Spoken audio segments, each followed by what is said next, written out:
ਇਕਨਾਂ ਦੇ ਘਰ ਧੀਆਂ, ਧੀਆਂ ਘਰ ਦੋਤਰੇ, ਇਕਨਾਂ ਦੇ ਘਰ ਪੁੱਤਰ, ਪੁੱਤਾਂ ਘਰ ਪੋਤਰੇ, ਤੇ ਇਕਨਾਂ ਦੇ ਘਰ ਇੱਕੋ ਹੀ ਪੁੱਤਰ, ਤੇ ਉਹ ਵੀ ਜਾਵੇ ਮਰ। ਤੇ ਹਾਫਜ਼ ਕੌਣ ਕਵੇ ਸਾਹਿਬ ਨੂੰ, ਇੰਜ ਨਹੀਂ ਇੰਜ ਕਰ। ਆਓ ਬੈਠੋ ਸੱਜਣੋ, ਘਰ ਬਾਰ ਤੁਹਾਡਾ, ਤੇ ਖਾਓ ਪੀਓ ਆਪਣਾ, ਗੁਣ ਗਾਓ ਸਾਡਾ। ਇਸ ਅਖਾਣ ਵਿੱਚ ਵੀ ਉਹਨਾਂ ਲੋਕਾਂ ਨੂੰ ਟਿਚਕਰ ਕੀਤੀ ਗਈ ਹੈ ਜੀ, ਤੇ ਜੁਗਤ ਕੀਤੀ ਗਈ ਹੈ ਕਿ ਜਿਹੜੇ ਗੱਲੀ ਬਾਤੀ ਪਤਿਆਂਦੇ ਨੇ, ਹਾਂਜੀ, ਤੇ ਮਤਲਬ ਇਹ ਕਿਸੇ ਨੂੰ ਹੱਥੀ ਦੇਣ ਜੋਗੇ ਕੁਝ ਨਹੀਂ ਹੁੰਦੇ, ਹਾਂਜੀ ਜੀ, ਔਰ ਕਿਸੇ ਨੂੰ ਚਾਹ ਵੀ ਫੋਕਾ ਪਾਣੀ ਵੀ ਪਿਆਣ ਜੋਗੇ ਨਹੀਂ ਹੁੰਦੇ। ਤਿੰਨੇ ਝੁੱਕ ਕੇ ਮਾਰਦੇ, ਚੀਤਾ ਬਾਜ਼ ਕਮਾਨ, ਤੇ ਬੁੱਲਿਆ ਉਹਨਾਂ ਤੋਂ ਬਚ ਕੇ ਰੋ ਜਿਹੜੇ ਨਿਉ ਨਿਉ ਕਰਨ ਸਲਾਮ। ਇਨਸਾਨ ਠੁੱਡੇ ਖਾ ਖਾ ਕੇ ਹੀ ਸਮਝਦਾ ਹੈ। ਜਿਵੇਂ ਆਂਦੇ ਨੇ ਵੱਟੇ ਨੂੰ ਕਿਸੇ ਪੁੱਛਿਆ ਵੀ ਗੋਲ ਕਿਵੇਂ ਹੋ ਗਿਆ, ਉਹਨੇ ਆਖਿਆ ਮੈਂ ਠੁੱਡੇ ਖਾ ਖਾ ਕੇ ਹੋਇਆ। ਆਉਂਦੀ ਏ ਘੋੜੀ ਚੜੀ ਤੇ ਜਾਂਦੀ ਏ ਜੂੰ ਵਾਂਗੂ। ਜਦੋਂ ਬਿਮਾਰੀ ਆਉਂਦੀ ਏ ਤੇ ਫਿਰ ਸਮਝ ਨਹੀਂ ਲੱਗਦੀ, ਫਿਰ ਉਹ ਮਤਲਬ ਇਸ ਤਰ੍ਹਾਂ ਹੁੰਦੀ ਹੈ ਨਾ ਜਿਵੇਂ ਘੋੜੇ ਦੇ ਚੜ ਕੇ ਆਈਏ, ਵੀ ਪੈਰੋਂ ਪੈਰ ਸਰੀਰ ਦੇ ਵਿੱਚ ਵਿਗਾੜ ਪੈਂਦਾ ਲਗਾ ਜਾਂਦਾ, ਪੈਂਦਾ ਲਗਾ ਜਾਂਦਾ। ਬਾਈਬਾ ਸਾਹਿਬ ਬਹੁਤ ਸਾਰੀਆਂ ਮੁਸੀਬਤਾਂ ਸਾਡੀ ਜ਼ਿੰਦਗੀ 'ਚ ਜਿਹੜੀਆਂ ਆਉਂਦੀਆਂ ਨੇ ਨਾ ਸਰ, ਉਹ ਅਸੀਂ ਆਪ ਛੇੜ ਲੈਨੇ ਆ। ਹਾਂਜੀ ਵੇਖੋ ਨਾ, ਅਸੀਂ ਵੀ ਮੇਰਾ ਨੱਕ ਨਹੀਂ ਰਹਿੰਦਾ ਪਿਆ, ਇਹ ਕਿੱਡੀ ਇੱਕ ਗਲਤ ਸਾਡੇ ਵਿੱਚ ਇੱਕ ਸੋਚ ਹੈ। ਨੱਕ ਵਾਸਤੇ ਅੱਜ ਤੱਕ ਕੋਈ ਐਡੇ ਐਡੇ ਮਹਿੰਗੇ ਲਿਬਾਸ ਨੇ ਦੁਨੀਆ ਦੇ, ਹਾਂਜੀ, ਜੇ ਨੱਕ ਦਾ ਕੋਈ ਲਿਬਾਸ ਬਣਿਆ ਤੇ ਨਕੇਲ ਹੀ ਬਣੀਏ, ਨੱਥ ਹੀ ਬਣੀਏ, ਔਰ ਨੱਥ ਗੁਲਾਮੀ ਦਾ ਸਿੰਬਲ ਹੈ, ਉਹ ਕੋਈ ਇੱਜ਼ਤ ਦਾ ਸਿੰਬਲ ਨਹੀਂ। ਨਹੀਂ, ਵਾਹ ਵਾਹ, ਤੋਂ ਨੱਕ ਦਾ ਤੇ ਲਿਬਾਸ ਹੀ ਕੋਈ ਨਹੀਂ ਬਣਿਆ।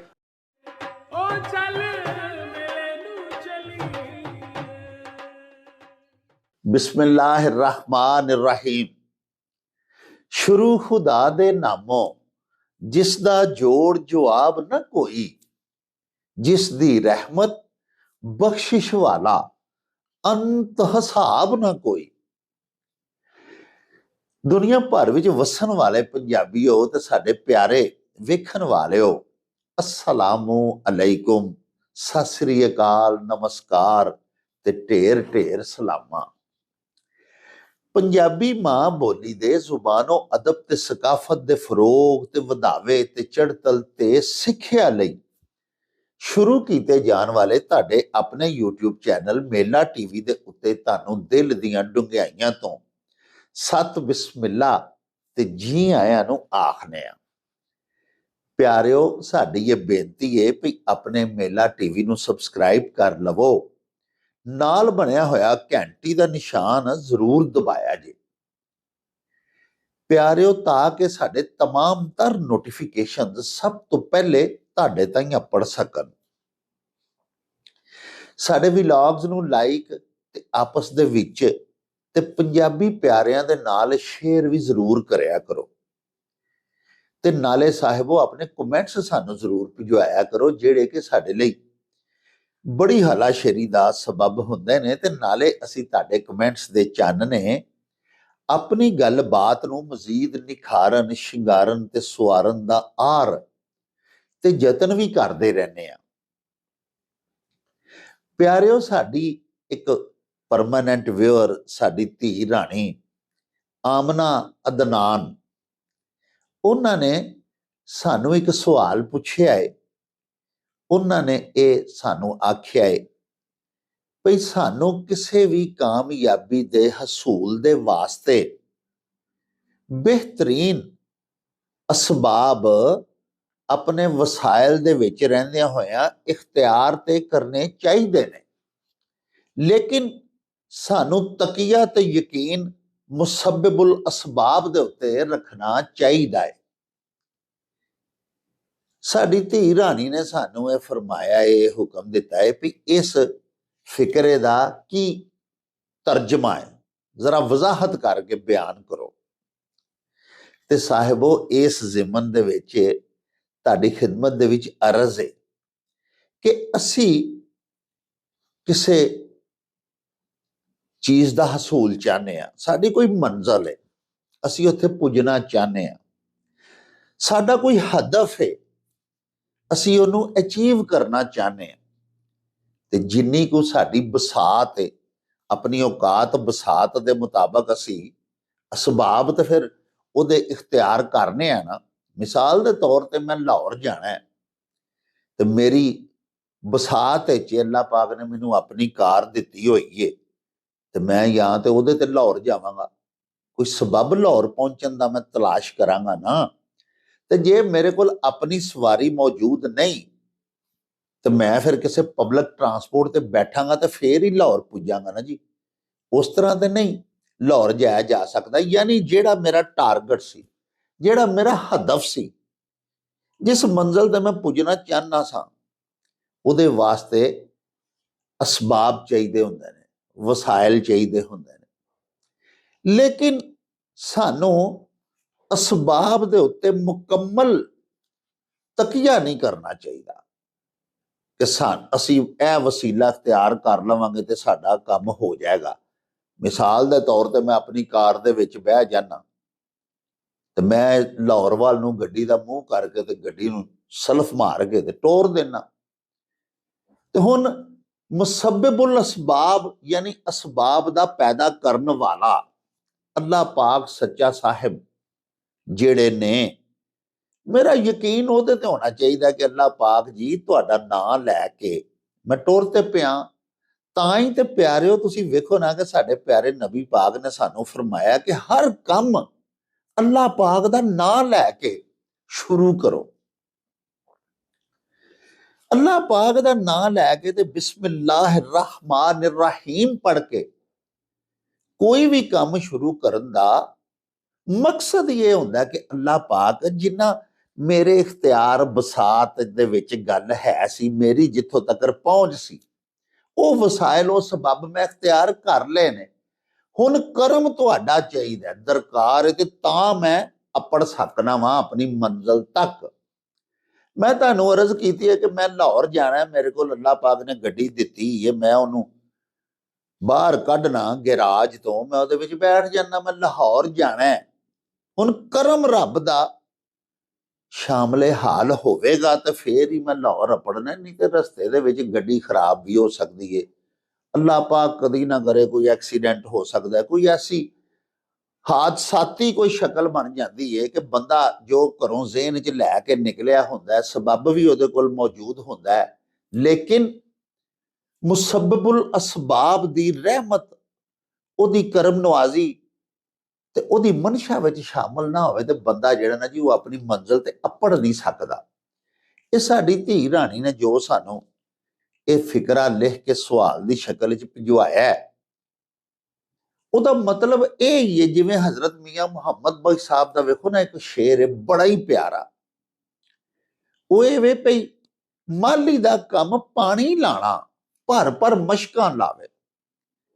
ਯਾਨੀ ਤੁਸੀਂ ਦੇਖੋ ਨਾ, ਮੈਂ ਇੱਕ ਕਿਸਾਨ ਆ, ਮੈਂ ਗੰਦਮ ਉਗਾਣੀ ਹੈ, ਕਣਕ ਬੀਜਣੀ ਹੈ, ਤੇ ਮੇਰਾ ਤੇ ਇਹ ਹੀ ਕੰਮ ਹੈ ਨਾ ਜੀ ਕਿ ਪਹਿਲੇ ਜ਼ਮੀਨ ਤਿਆਰ ਕਰਾਂ, ਫਿਰ ਉਹਦੇ 'ਚ ਬੀਜ ਦਾ ਛੱਟਾ ਦਿਆਂ, ਫਿਰ ਉਸ ਤੋਂ ਬਾਅਦ ਪਾਣੀ ਲਾਵਾਂ, ਉਹਨੂੰ ਸੇਂਚਾਂ, ਚੰਗੀ ਤਰ੍ਹਾਂ ਉਹਦੀ ਆਬਿਆਰੀ ਕਰਾਂ, ਉਸ ਤੋਂ ਬਾਅਦ ਫਿਰ ਕਣਕ ਦੇ ਪੌਦੇ ਬਣ ਜਾਣਗੇ, ਫਿਰ ਉੱਤੇ ਸਿੱਟੇ ਲੱਗ ਜਾਣਗੇ ਅੱਲਾਹ ਪਾਕ ਦੇ ਕਰਮ ਦੇ ਨਾਲ, ਤੇ ਕਣਕ ਮੇਰੀ ਬੜੀ ਸੋਹਣੀ ਹੋ ਜਾਏਗੀ। ਲੇਕਿਨ ਅੱਲਾਹ ਪਾਕ ਚਾਹੇਗਾ ਤੇ ਮੈਂ तमाम ਦਸਤਿਆਬ ਵਸਾਇਲ ਇਖਤਿਆਰ ਕੀਤੇ ਜੋ ਮੁਯੱਸਰ ਸੀ ਮੈਨੂੰ, ਜਾਂ ਜਿੰਨੀ ਮੇਰੀ ਪਹੁੰਚ ਸੀ, ਜਿੰਨੀ ਮੇਰੀ ਪਸਲੀ ਸੀ, ਜਿੰਨੇ ਮੇਰੇ ਕੋਲ ਪੈਸੇ ਸਨ, ਜਿੰਨੀ ਕੁ ਮੈਂ ਭੱਜ ਦੌੜ ਕਰ ਸਕਦਾ ਹਾਂ, ਜਿੰਨੀ ਕੁ ਮੈਂ ਉੱਥੇ ਆਪਣੀ ਪੈਲੀ 'ਚ ਮਿਹਨਤ ਕਰ ਸਕਦਾ ਹਾਂ, ਮੈਂ ਸਭ ਕੁਝ ਕੀਤਾ।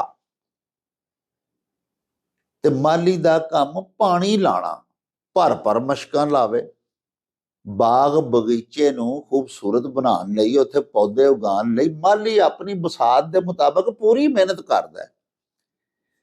ਹੁਣ ਅੱਗੋਂ ਕੀ ਇਹ ਅਗਲਾ ਮਿਸਰਾ ਇਹ ਵੇ ਕਿ ਮਾਲਕ ਦਾ ਕੰਮ ਫਲ ਫੁੱਲ ਲਾਉਣਾ, ਲਾਵੇ ਜਾਂ ਨਾ ਲਾਵੇ। ਸਾਹਿਬੋ, ਹਜ਼ਰਤ ਬਰਖੁਰਦਾਰ ਰਾਂਝਾ ਬੜੇ ਹੀ ਪਿਆਰੇ ਸ਼ਾਇਰ ਹੋਏ ਨੇ, ਫਰਮਾਉਂਦੇ ਨੇ, ਇੱਕ ਨਾ ਦੇ ਘਰ ਧੀਆਂ, ਧੀਆਂ ਘਰ ਦੋਤਰੇ, ਇੱਕ ਨਾ ਦੇ ਘਰ ਪੁੱਤਰ, ਪੁੱਤਾਂ ਘਰ ਪੋਤਰੇ, ਤੇ ਇੱਕ ਨਾ ਦੇ ਘਰ ਇੱਕੋ ਹੀ ਪੁੱਤਰ, ਤੇ ਉਹ ਵੀ ਜਾਵੇ ਮਰ। ਤੇ ਹਾਫਜ਼ ਕੌਣ ਕਵੇ ਸਾਹਿਬ ਨੂੰ, ਇੰਜ ਨਹੀਂ ਇੰਜ ਕਰ। ਪਿਆਰਿਓ, ਉੱਥੇ ਹੈ ਕਿਸੇ ਦੀ ਹਸਤੀ ਕਿ ਅੱਲਾਹ ਪਾਕ ਨੂੰ ਇਹ ਆਖ ਸਕੇ ਕਿ ਯਾ ਅੱਲਾ ਇਹ ਕੀ ਕੀਤਾ, ਇੰਜ ਨਹੀਂ ਸੀ ਕਰਨਾ ਚਾਹੀਦਾ, ਤੂੰ ਇਸ ਤਰ੍ਹਾਂ ਕਰ। ਅਸਤਗਫਿਰullah ਅਸਤਗਫਿਰullah। ਉੱਥੇ ਤੇ ਅੱਲਾਹ ਪਾਕ ਨੇ ਮੁਖਤਾਰ ਕੁੱਲ ਔਰ ਕਾਦਰ ਮੁਤਲਕ ਜੋ ਆਪੂ ਹੋਇਆ। ਤੇ ਜਿਹੜਾ ਸਾਡੀ ਬੱਚੀ ਨੇ ਸਾਨੂੰ ਸਵਾਲ ਕੀਤਾ ਹੈ, ਉਹਦਾ ਮਤਲਬ ਇਹੋ ਹੀ ਹੈ ਭਈ ਸਾਨੂੰ तमाम दस्तयाब वसाइल ते असबाब वरतने चाहिए ने कामयाबी हासिल करने वास्ते, जिंदगी दे विच कामयाब होने वास्ते, जिंदगी दे विच रोजी रोटी कमाने वास्ते, जिंदगी दे विच इल्म हासिल करन दे वास्ते, हर कार खैर करन दे वास्ते। लेकिन हतमी जेड़ा ना सानू यकीन और तकिया वो मुसब्बिबुल असबाब दे उत्ते करना चाहिए, अल्लाह पाक सच्चे साहिब दे उत्ते। प्यारिओ, क्योंकि अल्लाह पाक दे फैसले ने, उहदे हुक्म नाल ही तमाम कामयाबियां ने और उहदे हुक्म नाल ही तमाम शादमानियां ने। वेखो ना, कामयाबी हो भी जाती है, लेकिन अल्लाह पाक सानू उहदे तो लुत्फ अंदोज होने दा मौका ही जे नहीं देंदे ते फिर प्यारिओ की बनया।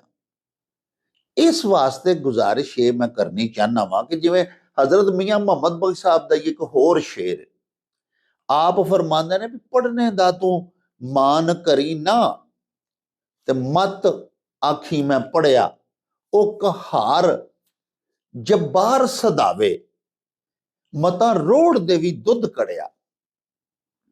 यानी तू अपने सारे असबाब वरत ले, जिन्ने वसाइल तेरे कोल मौजूद सन, तेरे वालदैन ने बेतहाशा तेरे ते खर्चा किया, माशाअल्लाह खांदे पींदे सन, तेरे अखराजात उन्होंने बर्दाश्त किए सारे, तेनू आला तालीम दिलवाई और आला तालीम हासिल करन दे विच तू कामयाब भी हो गए हो। असी ते प्यारिओ अजे दोस्तां नू भी जानने आ जिहड़े बड़े वड्डे अमीर फैमिलीज दे नाल जिन्हां दा ताल्लुक सी और बड़े बड़े आला ते ज्यादा फीसा वाले तालीमी इदारियां दे विच उन्हां दे वालिदैन ने उन्हां नू दाखिल करवाया, लेकिन वो तालीम ही हासिल ना कर सके। उन्हां दा रुझान ही नहीं सी इलम हासिल करन वाल, उन्हां दा दिमाग ही नहीं समझो चलिया उस पासे। सो भी अल्लाह दे हुक्म नाल असबाब सारे मौजूद सन, अपने बच्चे नू आला तालीम दिलवान दे तमाम तर असबाब जिन्हां वालिदैन दे कोल मौजूद हुंदे ने। उन्हां दे बच्चे कदों सारे ही पढ़ के बड़े अच्छे आलिम बन जाते हैं ते बड़ा अच्छा इलम हासिल कर लेंदे ने? नहीं नहीं नहीं नहीं, जिन्नी देर अल्लाह पाक जिहड़ा कि मुसब्बिबुल असबाब है उहदा करम शामले हाल ना होवे, असबाब दी मौजूदगी दे विच भी कामयाबी नहीं हुंदी। मुसब्बिबुल असबाब ना चाहे ते अल्लाह पाक ना चाहे ते, और जदों अल्लाह पाक चाहे, जिवें ये साडी धी ने जिहड़ा सानू सवाल पुछिया, उहदे विच सवाल ये वे कि असबाब इख्तियार जरूर करो, लेकिन हतमी यकीन जिहड़ा ना वो अल्लाह पाक ते रखो, मुसब्बिबुल असबाब ते रखो। हुण इहदी एक होर मिसाल मैं तुहाडे हजूर पेश करांगा। देखो ना, हजरत जिक्रिया दा वाकया कुरान मजीद दे विच अल्लाह पाक इरशाद फरमा रहे ने। ते हजरत जिक्रिया अलैहिस्सलाम जिहड़े कि हजरत मरियम दे खालू जी सन, उन्हां बारे कुरान पाक विच सानू अल्लाह पाक फरमा रहे ने, दस रहे ने कि वो बुढ़े सन ते बीवी उन्हां दी बांझ सी। प्यारिओ, साडे जिहड़े डॉक्टर्स ने, मैडिकल साइंस ये आखदी है कि स्टेरिलिटी दा जिन्नू मर्ज होवे, यानी बांझपन, वो ते औरत बच्चा पैदा कर ही नहीं सकती। हजरत जिक्रिया ने अल्लाह पाक अगे दस्ते दुआ दराज कीते कि अल्लाह पाक अपनी जुनाब विचों मैनू बचा दिओ। ते ओ वेख लो, बुढ़ापे दी उम्र ते बांझ बीवी ते बांझपन दा शिकार बेगम साहिबा दे विचों हजरत याहिया पैदा हो गए। ਸੋ ਪਿਆਰਿਓ, ਅਰਜ਼ ਮੈਂ ਕਰਨਾ ਚਾਹਨਾ ਆਪਣੀ ਗੱਲ ਨੂੰ ਮੁਕਾਦਿਆਂ ਹੋਇਆ ਕਿ ਅਸਬਾਬ ਜ਼ਾਹਿਰੀ ਜਾਂ ਦੁਨਿਆਵੀ ਜਾਂ ਜਿਹੜੇ ਸਾਨੂੰ ਦਸਤਿਆਬ ਨੇ ਜਾਂ ਜਿਹੜੇ ਸਾਨੂੰ ਮੁਯੱਸਰ ਨੇ, ਸਾਨੂੰ ਉਹ ਇਖਤਿਆਰ ਤੇ ਕਰਨੇ ਚਾਹੀਦੇ ਨੇ ਨਾ ਜੀ। ਹੁਣ ਅਸੀਂ ਘਰ ਬੈਠੇ ਆ ਤੇ ਅਸੀਂ ਉੱਠ ਕੇ ਕੋਸ਼ਿਸ਼ ਹੀ ਨਹੀਂ ਕਰਾਂਗੇ, ਨਸ ਭੱਜੀ ਨਹੀਂ ਕਰਾਂਗੇ, ਮਿਹਨਤ ਹੀ ਨਹੀਂ ਕਰਾਂਗੇ, ਕਿਸੇ ਮੁਕਾਮ ਤੇ ਅਪਣਾਂਗੇ ਹੀ ਨਹੀਂ। ਮਸਲਨ ਮੈਂ ਫਰੂਟ ਦੀ ਆੜਤ ਦਾ ਕੰਮ ਕਰਨਾ ਚਾਹਨਾ ਤੇ ਮੰਡੀ ਜਾਵਾਂਗਾ ਤੇ ਉੱਥੇ ਜਾ ਕੇ ਕਰਾਂਗਾ ਨਾ ਕਿ ਆਪਣੇ ਘਰ ਬੈਠੇ ਜਾਂ ਆਪਣੇ ਬੈੱਡਰੂਮ ਵਿੱਚ ਸ਼ੁਰੂ ਕਰ ਲਾਂਗਾ। ਯਾਨੀ ਕੋਸ਼ਿਸ਼, ਮਿਹਨਤ ਰੋਜ਼ੀ ਕਮਾਉਣ ਲਈ, ਇਲਮ ਹਾਸਲ ਕਰਨ ਲਈ, ਕਾਮਯਾਬ ਹੋਣ ਵਾਸਤੇ ਸਾਨੂੰ ਕਰਨੀ ਚਾਹੀਦੀ ਹੈ। ਤਮਾਮ ਅਸਬਾਬ ਔਰ ਤਮਾਮ ਵਸਾਇਲ ਜਿਹੜੇ ਸਾਡੀ ਰੀਚ ਵਿੱਚ ਨੇ, ਸਾਡੀ ਪਹੁੰਚ ਵਿੱਚ ਨੇ, ਸਾਡੀ ਦਸਤਰਸ ਵਿੱਚ ਨੇ, ਇਖਤਿਆਰ ਕਰਨੇ ਚਾਹੀਦੇ ਨੇ। ਲੇਕਿਨ ਅਰਜ਼ ਮੈਂ ਕਰਨਾ ਚਾਹਨਾ ਆਪਣੀ ਉਸ ਬੇਟੀ ਨੂੰ ਵੀ ਜਿਨ੍ਹਾਂ ਨੇ ਸਾਥੋਂ ਸਵਾਲ ਪੁੱਛਿਆ, ਔਰ ਆਪਣੇ ਸਾਰੇ ਪਿਆਰੇ ਵੇਖਣ ਵਾਲਿਆਂ ਨੂੰ ਵੀ, ਕਿ ਸਾਨੂੰ ਪਿਆਰਿਓ ਮੁਸੱਬਿਬੁਲ ਅਸਬਾਬ ਅੱਲਾਹ ਪਾਕ ਸੱਚੇ ਸਾਹਿਬ ਦੇ ਉੱਤੇ ਤਕੀਆ ਕਰਨਾ ਚਾਹੀਦਾ, ਔਰ ਯਕੀਨ ਹਤਮੀ ਜਿਹੜਾ ਨਾ ਸਾਡਾ ਉਹ ਅੱਲਾਹ ਪਾਕ ਤੇ ਹੋਣਾ ਚਾਹੀਦਾ। ਅੱਲਾਹ ਪਾਕ ਦੀ ਰਹਿਮਤ, ਉਹਦੇ ਕਰਮ ਸ਼ਾਮਲੇ ਹਾਲ ਹੋਣ ਤੇ ਸਾਡੀਆਂ ਕਾਮਯਾਬੀਆਂ ਜਿਹੜੀਆਂ ਨੇ ਉਹ ਫਰੂਟਫੁਲ ਤਾਂ ਹੀ, ਨਤੀਜਾ ਖੇਜ਼ ਤਾਂ ਹੀ, ਸਾਡੇ ਵਾਸਤੇ ਮੁਲੱਜ਼ਜ਼ ਲਜ਼ਤ ਵਾਲੀਆਂ ਔਰ ਉਹਨਾਂ ਨਾਲ ਅਸੀਂ ਮਹਿਜ਼ੂਜ਼ ਤਾਂ ਹੀ ਹੋ ਸਕਦੇ ਹਾਂ ਜੇ ਉਹਦਾ ਕਰਮ ਸ਼ਾਮਲੇ ਹਾਲ ਹੋਵੇ। ਅਦਰਵਾਈਜ਼ ਪਿਆਰਿਓ, ਅਸਾਂ ਦੇਖਿਆ ਇੱਕ ਬੰਦੇ ਨੇ ਬੜੀ ਮਿਹਨਤ ਕੀਤੀ, ਅਸਾਂ ਆਪਣੀ ਹਯਾਤੀ 'ਚ ਐਸੇ ਮੁਤਅੱਦਦ ਵਾਕਿਆਤ ਵੀ ਦੇਖੇ ਨੇ, ਅੱਲਾਹ ਪਾਕ ਨੇ ਉਹਦੀ ਮਿਹਨਤ ਨੂੰ ਰੰਗ ਵੀ ਲਾ ਦਿੱਤੇ, ਉਹ ਕਾਮਯਾਬ ਵੀ ਹੋਇਆ, ਉਹ ਕਿਸੇ ਮੁਕਾਮ ਤੇ ਵੀ ਪੁੱਜ ਗਿਆ। ਲੇਕਿਨ ਐਸਾ ਉਹਦੇ ਨਾਲ ਕੋਈ ਹਾਦਸਾ ਹੋ ਗਿਆ ਕਿ ਅੱਲਾਹੁ ਅਕਬਰ, ਅੱਲਾਹੁ ਅਕਬਰ। ਤੁਸੀਂ ਦੇਖੋ ਨਾ ਕਿ ਸਾਡੇ ਪਾਕਿਸਤਾਨ ਦੇ ਵਿੱਚ ਪਿਆਰਿਓ ਜਿਹੜੇ ਬਿਹਤਰੀਨ ਤਾਲੀਮ ਹਾਸਲ ਕਰਨ ਵਾਲੇ ਜ਼ਹੀਨ ਤਰੀਨ ਬੱਚੇ ਹੁੰਦੇ ਨੇ, ਉਹ ਫਿਰ ਮੁਕਾਬਲਿਆਂ ਦੇ ਇਮਤਿਹਾਨਾਤ ਦੇ ਵਿੱਚ ਬੈਠਦੇ ਨੇ। ਅਸੀਂ ਉਹਨਾਂ ਨੂੰ ਸਟੂਡੈਂਟਸ ਦੇ ਵਿੱਚੋਂ ਸਮਝਦੇ ਹਾਂ ਕਿ ਕਰੀਮ ਨੇ ਇਹ ਬੱਚੇ, ਜਿਹੜੇ ਕਿ ਫਿਰ ਆਲਾ ਤਾਲੀਮ ਹਾਸਲ ਕਰਕੇ ਤੇ ਇੰਨੇ ਦਿਮਾਗੀ ਤੌਰ ਤੇ ਜ਼ਹੀਨੋ ਫਤੀਨ ਹੁੰਦੇ ਨੇ ਕਿ ਫਿਰ ਉਹ ਕੰਪੀਟੀਸ਼ਨਸ ਦੇ ਵਿੱਚ ਬੈਠਦੇ ਨੇ ਤੇ ਫਿਰ ਵੱਡੇ ਵੱਡੇ ਸਰਕਾਰੀ ਅਹੁਦਿਆਂ ਤੇ ਲੱਗਦੇ ਨੇ।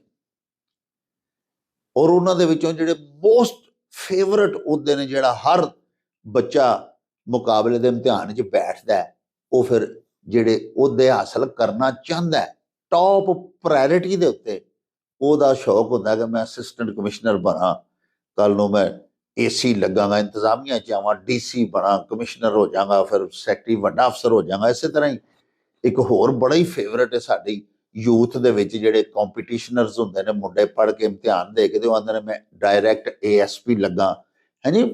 ਇਸੇ ਤਰ੍ਹਾਂ ਇਨਕਮ ਟੈਕਸ, ਹੋਰ ਕੁਝ ਡਿਪਾਰਟਮੈਂਟਸ ਐਸੇ ਨੇ ਜਿਨ੍ਹਾਂ ਦੇ ਅਹੁਦੇ ਜਿਹੜੇ ਨੇ ਨਾ ਜੀ, ਕੰਪੀਟੀਸ਼ਨ ਦੇ ਵਿੱਚ ਬੈਠਣ ਵਾਲੇ ਤੁਲਬਾ ਉਹ ਤਾਲਿਬਾਤ, ਉਹਨਾਂ ਦੀ ਟੌਪ ਪ੍ਰਾਇਰਿਟੀ ਤੇ ਹੁੰਦੇ ਨੇ। ਤੇ ਅਸੀਂ ਬਜ਼ਾਹਰ ਦੁਨੀਆ 'ਚ ਇਹੀ ਸਮਝਦੇ ਹਾਂ ਕਿ ਵੇਖੋ ਬੱਚਾ ਕਾਮਯਾਬ ਹੋ ਗਿਆ, ਬਈ ਫਲਾਣੇ ਦਾ ਮੁੰਡਾ ਵੇਖੋ AC ਹੋ ਗਿਆ, ਅੱਜ ਕੱਲ੍ਹ ਯਾਰ ਉਹ DC ਹੋ ਗਿਆ। ਯਾਨੀ ਕਿ ਇੰਤਹਾ ਦੀਆਂ ਪਾਵਰਸ ਦਿੱਤੀਆਂ ਗਈਆਂ ਹੋਈਆਂ ਨੇ। ਅੰਗਰੇਜ਼ ਦਾ ਨਿਜ਼ਾਮ ਜੋ ਹਾਲੀ ਤੱਕ ਇੱਥੇ ਚੱਲ ਰਿਹਾ, ਤੇ ਸਾਡੀ ਜਿੰਨੀ ਬਿਊਰੋਕ੍ਰੇਸੀ ਹੈ ਉਹ ਅਫਸਰਸ਼ਾਹੀ ਹੈ। ਉਹ ਜਿਹੜੇ ਨੇ ਉਹ ਆਪਣੇ ਆਪ ਨੂੰ ਇਹ ਸਮਝਦੇ ਨੇ ਕਿ ਅਸੀਂ ਮਾਲਕ ਹੀ ਅਸੀਂ ਹਾਂ। ਮਸਲਨ ਇੱਕ DC ਜਿਸ ਜ਼ਿਲ੍ਹੇ ਦੇ ਵਿੱਚ ਲੱਗਾ ਹੈ, ਉਹਨੂੰ ਇਹ ਨਹੀਂ ਹੁੰਦਾ ਕਿ ਮੈਂ ਪੂਰੇ ਜ਼ਿਲ੍ਹੇ ਦੇ ਆਵਾਮ ਦਾ ਖਾਦਮ ਹਾਂ, ਕਿਉਂਕਿ ਸਾਡੇ ਨਬੀ ਪਾਕ ਤੇ ਫਰਮਾਇਆ ਸੈਯਦੁਲ ਕੌਮ ਖਾਦਿਮਹੁਮ, ਸਰਦਾਰ ਖਾਦਮ ਹੁੰਦਾ। ਲੇਕਿਨ ਉਹ ਆਪਣੇ ਆਪ ਨੂੰ ਪੂਰੇ ਜ਼ਿਲ੍ਹੇ ਦਾ ਜਿਹੜਾ DC ਹੈ, ਆਪਣੇ ਆਪ ਨੂੰ ਪੂਰੇ ਜ਼ਿਲ੍ਹੇ ਦੇ ਆਵਾਮ ਦਾ ਖਿਦਮਤਗਾਰ ਨਹੀਂ ਸਮਝਦਾ, ਅਫਸਰ ਆਲਾ ਸਮਝ ਕੇ ਬੈਠਾ ਹੁੰਦਾ। ਆਮ ਆਦਮੀ ਤੇ ਉਹਦੇ ਦਫ਼ਤਰ ਦੇ ਅੰਦਰ ਨਹੀਂ ਵੜ ਸਕਦਾ, ਤੇ DC ਬਣ ਕੇ ਉਹ ਸਮਝਦਾ ਕਿ ਮੈਂ ਪਤਾ ਨਹੀਂ ਕੀ ਖੱਟ ਲਿਆ ਤੇ ਕੀ ਵੱਟ ਲਿਆ। ਲੇਕਿਨ ਪਿਆਰਿਓ, ਸਾਡੇ ਹੀ ਆਪਣੇ ਸ਼ਹਿਰ ਗੁਜਰਾਂਵਾਲਾ ਦੇ ਇੱਕ ਐਸੇ ਡਿਪਟੀ ਕਮਿਸ਼ਨਰ ਵੀ ਇੱਥੇ ਆ ਕੇ ਤਾਇਨਾਤ ਹੋਏ ਸਨ। ਅੱਲਾਹ ਪਾਕ ਨਬੀ ਪਾਕ ਦੇ ਸਦਕੇ ਉਹਨਾਂ ਦੀ ਮਗਫਰਤ ਕਰੇ। ਮੇਰੇ ਉਹਨਾਂ ਨਾਲ ਬੜੇ ਪਿਆਰੇ ਮਰਾਸਮ ਸਨ, ਬੜੇ ਅੱਛੇ ਮੇਰੇ ਦੋਸਤ ਸਨ। ਤੁਹਾਨੂੰ ਹੁਣੇ ਯਾਦ ਆ ਜਾਏਗਾ, ਉਹਨਾਂ ਨੇ DC ਹਾਊਸ ਗੁਜਰਾਂਵਾਲਾ ਦੇ ਵਿੱਚ ਹੀ ਪੱਖੇ ਦੇ ਨਾਲ ਲਟਕ ਕੇ ਖੁਦਕੁਸ਼ੀ ਕਰ ਲਈ ਸੀ। ਹੁਣ ਤੁਸੀਂ ਮੈਨੂੰ ਇਹ ਦੱਸੋ ਨਾ ਕਿ ਕਾਮਯਾਬ ਤੇ ਜੋ ਜੋ ਉਹਨਾਂ ਨੇ ਜ਼ਿਹਨ 'ਚ ਸੋਚਿਆ ਅੱਲਾਹ ਪਾਕ ਅਤਾ ਕੀਤਾ। ਉਹਨਾਂ ਦੇ ਵਾਲਿदैन ਬੜੇ ਖੁਸ਼ ਸਨ ਵੀ ਸਾਡਾ ਪੁੱਤਰ ਡੀਸੀ ਹੋ ਗਿਆ। ਮੈਂ ਉਹਨਾਂ ਦੇ ਮੁਕਰਬੀਨ ਦੇ ਵਿੱਚੋਂ ਸਾਂ, ਮੇਰੇ ਬੜੇ ਮੁਸ਼ਫਿਕ ਸਨ ਔਰ ਬਜ਼ਾਹਿਰ ਬੜੇ ਵਿਦ ਸਮਾਈਲਿੰਗ ਫੇਸ ਮਿਲਦੇ ਸਨ, ਹੰਸਮੁਖ ਬੜੇ ਪਿਆਰੇ। ਪਤਾ ਨਹੀਂ ਉਹਨਾਂ ਨੂੰ ਕੀ ਦੁੱਖ ਸੀ ਜਾਂ ਕੀ ਉਹਨਾਂ ਦਾ ਮਸਲਾ ਸੀ ਕਿ ਦੇਖੋ ਨਾ ਤੁਸੀਂ, ਡਿਪਟੀ ਕਮਿਸ਼ਨਰ ਗੁਜਰਾਂਵਾਲਾ ਡਿਵੀਜ਼ਨ ਦਾ ਜਿਹੜਾ ਡਿਵੀਜ਼ਨਲ ਹੈੱਡਕੁਆਟਰ ਹੈ ਉੱਥੇ, ਔਰ ਡੀਸੀ ਹਾਊਸ ਦੇ ਵਿੱਚ ਖੁਦਕੁਸ਼ੀ ਕਰ ਰਿਹਾ। ਸੋ ਗੁਜ਼ਾਰਿਸ਼ ਇਹ ਵੇ ਕਿ ਤੁਸੀਂ ਆਪਣੀ ਕਾਮਯਾਬੀ ਨੂੰ ਵੀ ਓਨੀ ਦੇਰ ਇੰਜੋਏ ਨਹੀਂ ਕਰ ਸਕਦੇ, ਉਹਦੀ ਲਜ਼ਤ ਨਹੀਂ ਲੈ ਸਕਦੇ, ਉਹਦਾ ਹਿੱਜ਼ ਨਹੀਂ ਉਠਾ ਸਕਦੇ ਜਿੰਨੀ ਦੇਰ ਅੱਲਾਹ ਪਾਕ ਦਾ ਕਰਮ ਸ਼ਾਮਲੇ ਹਾਲ ਨਾ ਹੋਵੇ।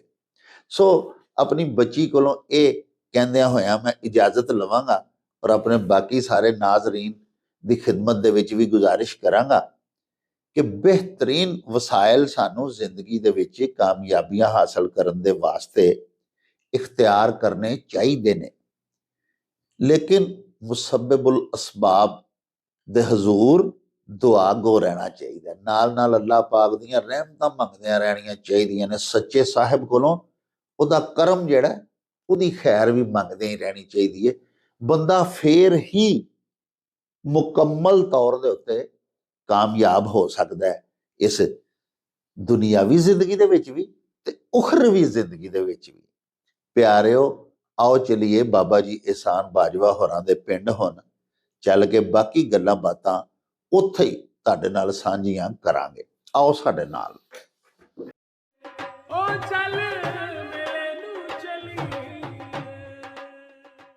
अस्सलाम वालेकुम जनाब बाजवा साहब जी। बिस्मिल्लाह जनाब डॉक्टर साहब, खैरी आओ जी, खैरी आओ जनाब। अजकल तो जी कमाल मुछियां दा ता दिता है जी, क्या बात है।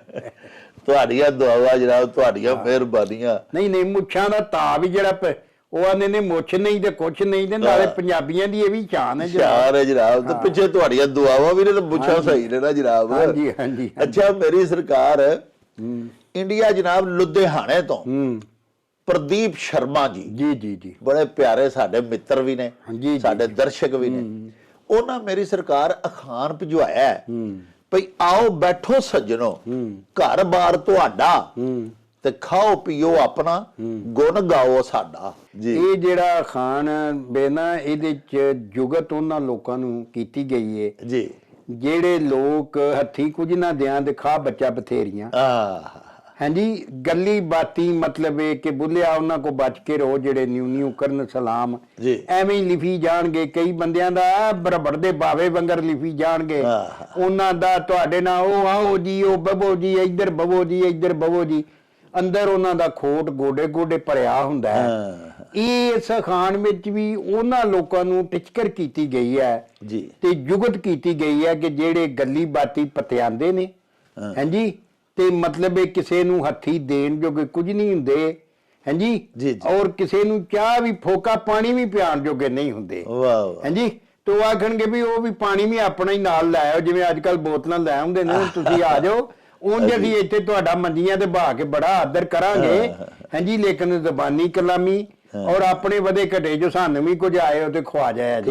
ਮਤਲਬ ਇਹ ਉਹਨਾਂ ਲੋਕਾਂ ਦੇ ਬਾਰੇ ਚ ਹੈ ਕਿ ਜਿਹੜੇ ਲੋਕ ਬਿਲਕੁਲ ਆਪ ਕਿਸੇ ਨੂੰ ਕੰਜੂਸ ਮੱਖੀ ਚੂਸ ਹੁੰਦੇ ਨੇ ਔਰ ਉਹ ਮਤਲਬ ਇਹ ਦੁਨੀਆ ਦੇ ਵਿੱਚ ਰਹਿੰਦਿਆਂ ਹੋਇਆਂ ਲੋਕਾਂ ਨੂੰ ਸਮਝਦੇ ਨੇ ਕਿ ਅਸੀਂ ਲੋਕਾਂ ਨੂੰ ਪਾਗਲ ਬਣਾ ਲਾਂਗੇ। ਹਾਲਾਂਕਿ ਜਿਹੜਾ ਬੰਦਾ ਕਿਸੇ ਨੂੰ ਪਾਗਲ ਬਣਾ ਰਿਹਾ ਹੁੰਦਾ ਅਸਲ ਵਿੱਚ ਉਹ ਆਪਣੇ ਆਪ ਨੂੰ ਪਾਗਲ ਬਣਾ ਰਿਹਾ ਹੁੰਦਾ। ਰੱਬ ਜਿਹੜਾ ਰੱਬ ਤੇ ਮਤਲਬ ਸਾਰਿਆਂ ਨੇ ਉਹਨਾਂ ਨੂੰ ਦਿਮਾਗ ਪਾ ਕੇ ਉਹਨਾਂ ਦੇ ਵਿੱਚ ਘੱਲਿਆ ਹੁੰਦਾ।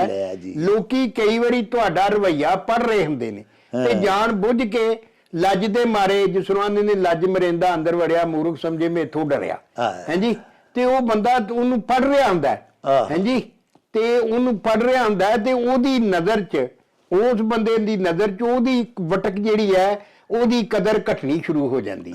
ਇਹੋ ਜਿਹੀਆਂ ਹਰਕਤਾਂ ਜਿਹੜੀਆਂ ਮਤਲਬ ਬੰਦਾ ਕਰਦਾ ਇਹ ਫਿਰ ਉਹ ਜਿਹੜਾ ਇਹੋ ਜਿਹੀਆਂ ਹਰਕਤਾਂ ਕਰਨ ਵਾਲਾ ਅਗਲੇ ਦੀ ਨਜ਼ਰਾਂ 'ਚੋਂ ਅੱਖਾਂ 'ਚੋਂ ਉੱਕਾ ਡਿੱਗ ਪੈਂਦਾ ਹੈ ਵਾਹ। ਔਰ ਬਿਲਕੁਲ ਉਹ ਤੁਸੀਂ ਸਮਝ ਲਓ ਮਿੱਟੀ ਨਾਲ ਮਿੱਟੀ ਹੋ ਜਾਂਦਾ ਹੈ। ਵਾਹ ਤੋ ਉਹ ਇਹੋ ਜਿਹੇ ਲੋਕਾਂ ਨੂੰ ਜਿਹੜੇ ਇਸ ਤਰ੍ਹਾਂ ਦੀਆਂ ਹਰਕਤਾਂ ਕਰਦੇ ਨੇ, ਇਸ ਤਰ੍ਹਾਂ ਦੇ ਝੂਠੇ ਪਲਾਲ ਕਰਦੇ ਨੇ, ਉਹਨਾਂ ਦੀ ਨਿੰਦਿਆ ਇਸ ਅਖਾਣ ਵਿੱਚ ਕੀਤੀ ਗਈ। ਕੀਤੀ ਗਈ ਹੈ। ਵਾਹ ਵਾਹ ਵਾਹ। ਲਓ ਜੀ ਸਾਹਿਬੋ, ਪ੍ਰਦੀਪ ਸ਼ਰਮਾ ਜੀ ਸਾਡੇ ਬੜੇ ਪਿਆਰੇ ਮਿੱਤਰ ਨੇ, ਸਾਡੇ ਦਰਸ਼ਕ ਨੇ ਮੁਸਤਕਿਲ ਪੱਕੇ ਇੰਡੀਆ ਤੋਂ। ਉਹਨਾਂ ਅਖਾਣ ਭਿਜਵਾਇਆ ਹੈ, ਬੜਾ ਹੀ ਸੁਝਦੀ ਵਾਲਾ ਅਖਾਣ ਹੈ ਭਈ ਆਓ ਬੈਠੋ ਸੱਜਣੋ ਘਰ-ਬਾਰ ਤੁਹਾਡਾ ਤੇ ਖਾਓ ਪੀਓ ਆਪਣਾ ਗੁਣ ਗਾਓ ਸਾਡਾ।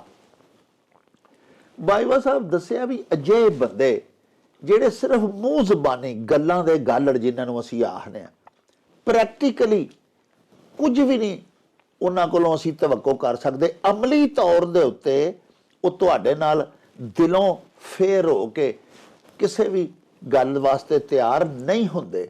ਮੂੰਹ ਜ਼ਬਾਨੀ ਬੜੀ ਤੁਹਾਡੀ ਆਓ ਭਗਤ ਵੀ ਕਰਨਗੇ, ਜੀ ਆਇਆਂ ਨੂੰ ਵੀ ਆਖਣਗੇ, ਦਿਲ ਦੇ ਕੋਲੇ ਹੋਣਗੇ। ਅਜਿਹੇ ਬੰਦੇ ਦੇਖੋ, ਮੁਲਾਇਮਤ ਜਿਹੜੀ ਹੈ ਨਾ ਜ਼ੁਬਾਨ ਦੇ ਵਿੱਚ ਜਾਂ ਮਿਠਾਸ ਪਿਆਰਿਓ, ਉਹ ਦੋ ਕਿਸਮ ਦੀ ਹੁੰਦੀ ਹੈ। ਜਿਹੜੇ ਬੰਦੇ ਕਿਸੇ ਦੂਸਰੇ ਆਦਮੀ ਨੂੰ ਟਰੈਪ ਕਰਦੇ ਨੇ, ਫਸਾਉਂਦੇ ਨੇ ਆਪਣੇ ਜਾਲ ਵਿੱਚ, ਹੁੰਦੇ ਤੇ ਉਹ ਵੀ ਬੜੇ ਹੀ ਮੁਲਾਇਮ ਨੇ, ਬੜੀ ਮਿੱਠੀ ਬੋਲੀ ਬੋਲਦੇ ਨੇ। ਇੱਕ ਜਿਸ ਤਰ੍ਹਾਂ ਸਾਡੀ ਮਾਂ ਬੋਲੀ ਪੰਜਾਬੀ ਦੇ ਵਿੱਚ ਹੀ ਅਖਾਣ ਹੈ ਭਈ ਤਿੰਨੇ ਝੁੱਕ ਕੇ ਮਾਰਦੇ ਚੀਤਾ ਬਾਜ਼ ਕਮਾਨ, ਤੇ ਬੁੱਲਿਆ ਉਹਨਾਂ ਤੋਂ ਬਚ ਕੇ ਰੋ ਜਿਹੜੇ ਨਿਉ ਕਰਨ ਸਲਾਮ। ਜਿਹੜੇ ਬੰਦੇ ਬਹੁਤੇ ਨੀਵੇਂ ਹੋ ਕੇ ਵੀ ਸਲਾਮਾਂ ਕਰਦੇ ਨੇ ਨਾ, ਉਹ ਸਾਰੇ ਦਿਲ ਦੇ ਸਾਫ਼ ਨਹੀਂ ਹੁੰਦੇ। ਕੁਝ ਲੋਕ ਤੇ ਜਿਹੜੇ ਨੇ ਉਹਨਾਂ ਦੀ ਆਜਜ਼ੀ ਅੱਲਾਹ ਪਾਕ ਸੱਚੇ ਦੇ ਹੁਕਮ ਦੇ ਮੁਤਾਬਕ ਹੁੰਦੀ ਹੈ। ਉਹ ਤੁਹਾਡਾ ਦਿਲੋਂ ਅਦਬ ਕਰ ਰਹੇ ਹੁੰਦੇ ਨੇ, ਅੱਲਾਹ ਪਾਕ ਦਾ ਬੰਦਾ ਸਮਝ ਕੇ, ਅਸ਼ਰਫੁਲ ਮਖਲੂਕਾਤ ਸਮਝ ਕੇ, ਇਨਸਾਨ ਸਮਝ ਕੇ ਤੁਹਾਡੀ ਤੌਕੀਰ ਤਾਜ਼ੀਮ ਕਰ ਰਹੇ ਹੁੰਦੇ ਨੇ। ਤੇ ਕੁਝ ਬੰਦੇ ਜੇ ਹੁੰਦੇ ਨੇ ਜਿਹੜੇ ਤੁਹਾਨੂੰ ਫਸਾ ਰਹੇ ਹੁੰਦੇ ਨੇ, ਮਿੱਠੇ ਮੂੰਹ ਦੇ ਉਹ ਵੀ ਬੜੇ ਹੁੰਦੇ ਨੇ। ਇਹ ਜਿਹੜਾ ਅਖਾਣ ਹੈ ਉਹਦੇ ਵਿੱਚ ਉਸੇ ਬੰਦੇ ਵੱਲ ਨਿਸ਼ਾਨਦੇਹੀ ਕੀਤੀ ਹੈ ਜਿਹੜਾ ਨੀਵਾਂ ਹੋ ਮਿਲਦਾ ਹੈ, ਜੀ ਆਇਆਂ ਨੂੰ ਆਖਦਾ ਹੈ। ਤੁਹਾਨੂੰ ਆਉਂਦਿਆਂ ਸਾਰੇ ਵੀ ਆਖੇਗਾ ਕਿ ਆਓ ਬੈਠੋ ਸੱਜਣੋ ਘਰ-ਬਾਰ ਤੁਹਾਡਾ, ਸਭ ਕੁਝ ਤੁਹਾਡਾ ਹੀ ਹੈ, ਲੇਕਿਨ ਪੱਲਿਓਂ ਕੱਖ ਨਹੀਂ ਲਾਏਗਾ। ਲੋ ਜਨਾਬ ਬਾਜਵਾ ਸਾਹਿਬ, ਇੰਡੀਆ ਦਾ ਇੱਕ ਪਿੰਡ ਹੈ ਭੱਟੀਆਂ ਜੱਟਾਂ, ਇਹ ਮਕੇਰੀਆਂ ਦੇ ਨੇੜੇ ਹੀ ਇਹ ਪਿੰਡ ਆਬਾਦ ਹੈ ਜੀ। ਉੱਥੇ ਸਾਡੇ ਇੱਕ ਬੜੇ ਹੀ ਬਜ਼ੁਰਗ ਪਿਆਰੇ ਦਰਸ਼ਕ ਨੇ, ਸਰਦਾਰ ਰਣਜੀਤ ਸਿੰਘ ਜੀ, ਜੀ ਜੀ, ਜ਼ਿਲ੍ਹਾ ਉਹਨਾਂ ਦਾ ਹੁਸ਼ਿਆਰਪੁਰ ਹੈ ਜੀ ਜੀ, ਇੰਡੀਆ ਦੇ ਵਿੱਚ। ਉਹਨਾਂ ਜਨਾਬ ਖਾਨ ਸਾਨੂੰ ਭਿਜਵਾਇਆ ਹੈ ਭਈ ਇਨਸਾਨ ਠੁੱਡੇ ਖਾ ਕੇ ਹੀ ਸਮਝਦਾ ਹੈ। ਹਾਂਜੀ, ਮੈਨੂੰ ਮਕੇਰੀਆਂ ਤੋਂ ਯਾਦ ਆਇਆ, ਸਾਡੇ ਦੋਸਤ ਸਨ ਡਾਕਟਰ ਜਮਾਲ ਹੁਸ਼ਿਆਰਪੁਰੀ ਜੀ, ਤੇ ਉਹਨਾਂ ਦੀ ਬੀਵੀ ਸੀ ਸ਼ਕੀਲਾ। ਅੱਛਾ ਜੀ, ਅੱਛਾ, ਉਹ ਰੇਡੀਓ ਤੇ ਪ੍ਰੋਗਰਾਮ ਕਰਦੀ ਹੁੰਦੀ ਸੀ। ਅੱਛਾ ਅੱਛਾ, ਤੇ ਡਾਕਟਰ ਜਮਾਲਪੁਰੀ ਬਹੁਤ ਸੋਹਣੇ ਸ਼ਾਇਰ ਸਨ, ਜਮਾਲ ਹੁਸ਼ਿਆਰਪੁਰੀ। ਅੱਛਾ ਜੀ। ਤੇ ਉਹਨਾਂ ਦਾ ਇੱਕ ਸ਼ੇਰ ਸੀ ਕਿ ਰੱਬਾ ਤੂੰ ਜਿਹੜੀ ਜੰਨਤ ਦੀ ਗੱਲ ਹੈ ਸੁਣਾਉਂਦਾ, ਹਾਂਜੀ, ਦੱਸਦੇ ਤੂੰ ਉੱਥੇ ਹੈ ਵੇ ਦਸੂਆ ਮਕੇਰੀਆਂ। ਹਾਂਜੀ, ਵਾਹ ਉਹ ਉੱਥੋਂ ਆਏ ਸਨ ਤੇ ਉਹਨਾਂ ਆਖਿਆ ਜਿਹੜੀ ਜੰਨਤ ਦੀ ਤੂੰ ਰੱਬਾ ਗੱਲ ਕਰਨਾ ਹੈ, ਉੱਥੇ ਦਸੂਆ ਮਕੇਰੀਆਂ ਵੀ ਮੇਰੀ ਜਨਮ ਭੂਮੀ ਵੀ ਹੈ ਵੇ। ਹਾਂਜੀ, ਤੋ ਗੱਲ ਇਹ ਹੈ ਕਿ ਜਿਹੜਾ ਖਾਨ ਇਹਨਾਂ ਦੀ ਇਹਦੇ ਚ ਦੱਸਿਆ ਗਿਆ ਕਿ ਇਹ ਜਿਹੜੀ ਜਿਵੇਂ ਆਂਦੇ ਨੇ ਵੱਟੇ ਨੂੰ ਕਿਸੇ ਪੁੱਛਿਆ ਵੀ ਗੋਲ ਕਿਵੇਂ ਹੋ ਗਿਆ, ਉਹਨੇ ਆਖਿਆ ਮੈਂ ਠੁੱਡੇ ਖਾ ਕੇ ਹੋਇਆ।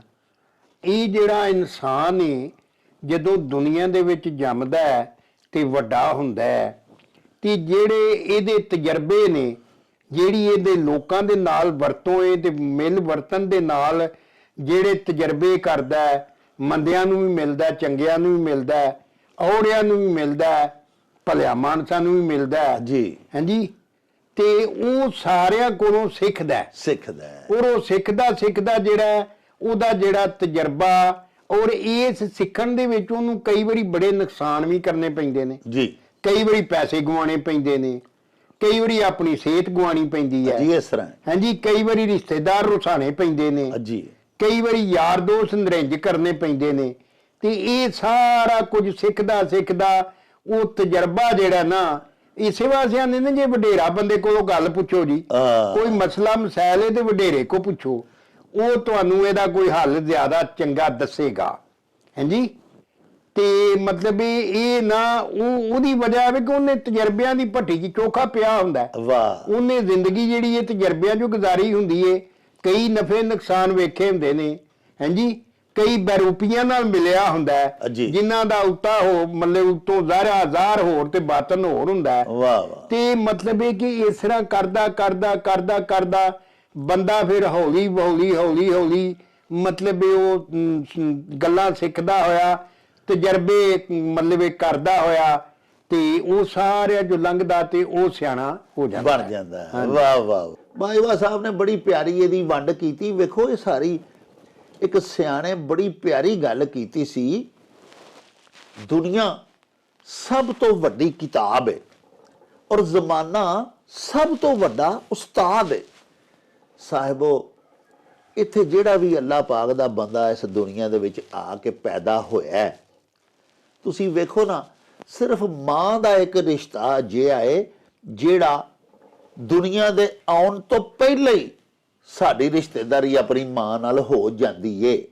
ਬਾਕੀ ਜਿੰਨੇ ਦੁਨੀਆ ਦੇ ਰਿਸ਼ਤੇ ਨੇ ਉਹਨਾਂ ਦੇ ਨਾਲ ਜਿੰਨੇ ਸਾਡੇ ਵਰਤਾਰੇ ਨੇ, ਉਹ ਸਾਨੂੰ ਦੁਨੀਆ ਤੇ ਆਉਣ ਤੋਂ ਬਾਅਦ ਉਹ ਰਿਸ਼ਤੇਦਾਰ ਮਿਲਦੇ ਨੇ, ਉਹਨਾਂ ਨਾਲ ਫਿਰ ਅਸੀਂ ਮਿਲਨੇ ਤੇ ਵਰਤਨੇ ਆ। ਵਾਹਿਦ ਮਾਂ ਇੱਕ ਅਜਿਹਾ ਰਿਸ਼ਤਾ ਹੈ ਭਈ ਅਸੀਂ ਦੁਨੀਆ ਤੇ ਹਾਲੀ ਆਏ ਨਹੀਂ ਹੁੰਦੇ ਤੇ ਪਹਿਲੇ ਹੀ 9 ਮਹੀਨੇ ਸਾਡਾ ਤੇ ਸਾਡੀ ਮਾਂ ਦਾ ਸਾਕ ਜੁੜ ਜਾਂਦਾ ਹੈ। ਹੁਣ ਦੁਨੀਆ ਤੇ ਆਉਣ ਤੋਂ ਬਾਅਦ ਜਿੰਨੇ ਸਾਡੇ ਰਿਸ਼ਤੇਦਾਰ ਹੁੰਦੇ ਨੇ, ਮਾਮੇ ਮਾਸੀਆਂ ਚਾਚੀਆਂ ਤਾਏ, ਫਿਰ ਉਹਨਾਂ ਦੀਆਂ ਅੱਗੋਂ ਔਲਾਦਾਂ, ਉਹਨਾਂ ਨਾਲ ਸਾਡੇ ਫਿਰ ਵਰਤਾਰੇ ਹੁੰਦੇ ਨੇ। ਜ਼ਿੰਦਗੀ ਦੇ ਹਯਾਤੀ ਦੇ ਸਫ਼ਰ ਦੇ ਵਿੱਚ ਪਿਆਰਿਓ ਸਾਨੂੰ ਬਹੁਤ ਸਾਰੇ ਤਜਰਬਾਤ ਹੁੰਦੇ ਨੇ। ਬਾਜਵਾ ਸਾਹਿਬ ਦੱਸਿਆ ਵੀ ਚੰਗੇ ਤਜਰਬਾਤ ਵੀ ਹੁੰਦੇ ਨੇ ਤੇ ਕੜਵੇ ਜਾਂ ਤਲਖ ਤਜਰਬੇ ਵੀ ਸਾਨੂੰ ਹੁੰਦੇ ਨੇ। ਅੱਲਾਹ ਪਾਕ ਸਭ ਤੇ ਇਹਸਾਨ ਕਰੇ।